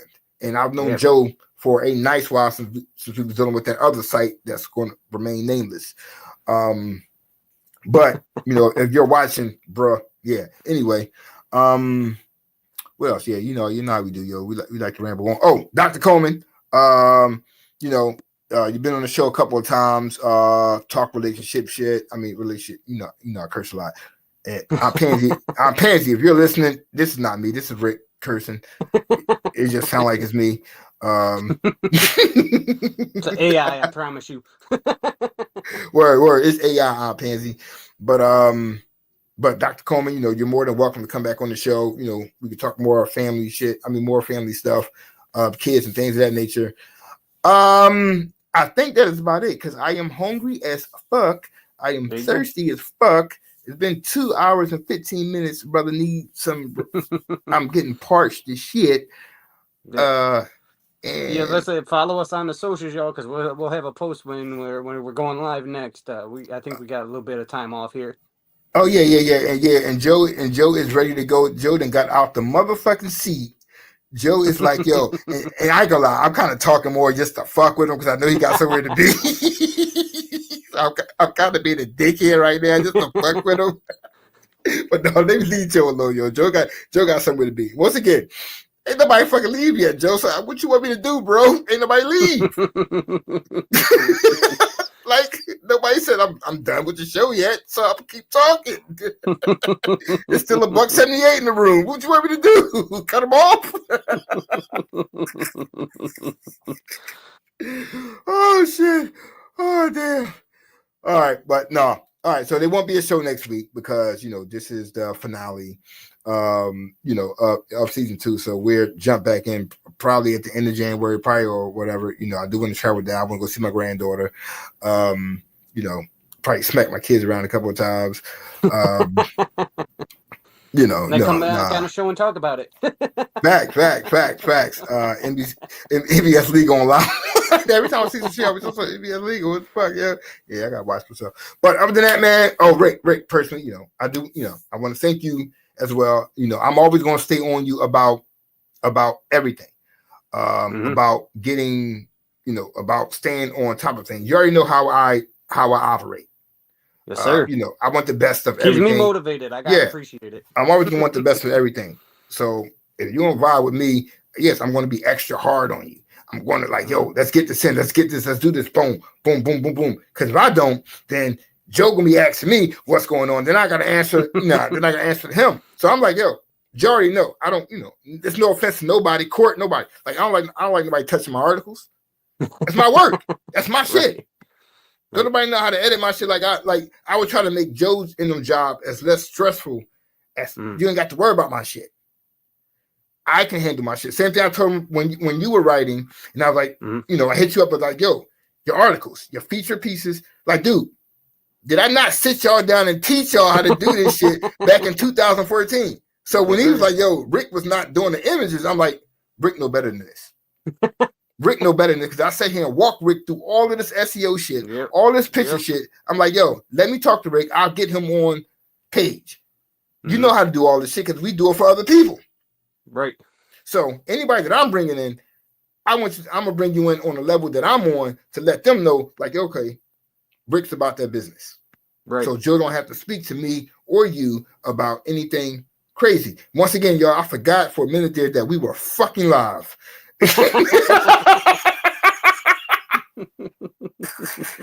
Show was over 10 minutes ago. I thought you forgot that we was live. I'm just here talking shit to Rick. Oh my God. Oh, yo. We need to get Dr. Coleman to column on the site. Renee. Yes, sir. if you still on, and if you see this, what do you think? Like a Dr. Coleman's corner or something like that? Like, yo, like what are you thinking? Like, not even that, because of what you do, which in your field, in your background. I know what you do, but you should come on the site and get you your own column. So if you're still on, please respond real quick before we get off the air.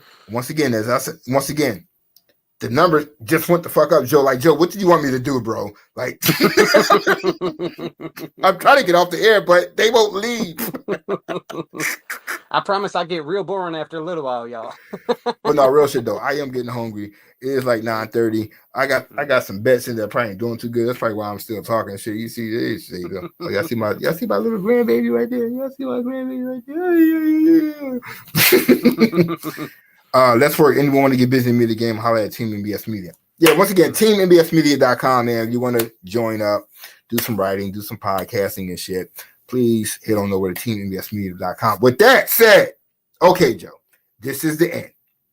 We are done, bro, because I'm about to choke off my own spit.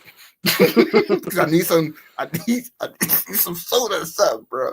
And I need a cigarette. So with that said, we will let y'all guys know when we will be going live again. It'll probably be a couple of weeks, so because of work schedules have changed and things of that nature. But we are coming back for season 3, a much better season 3. You know what I'm saying?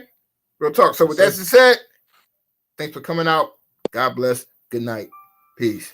Later.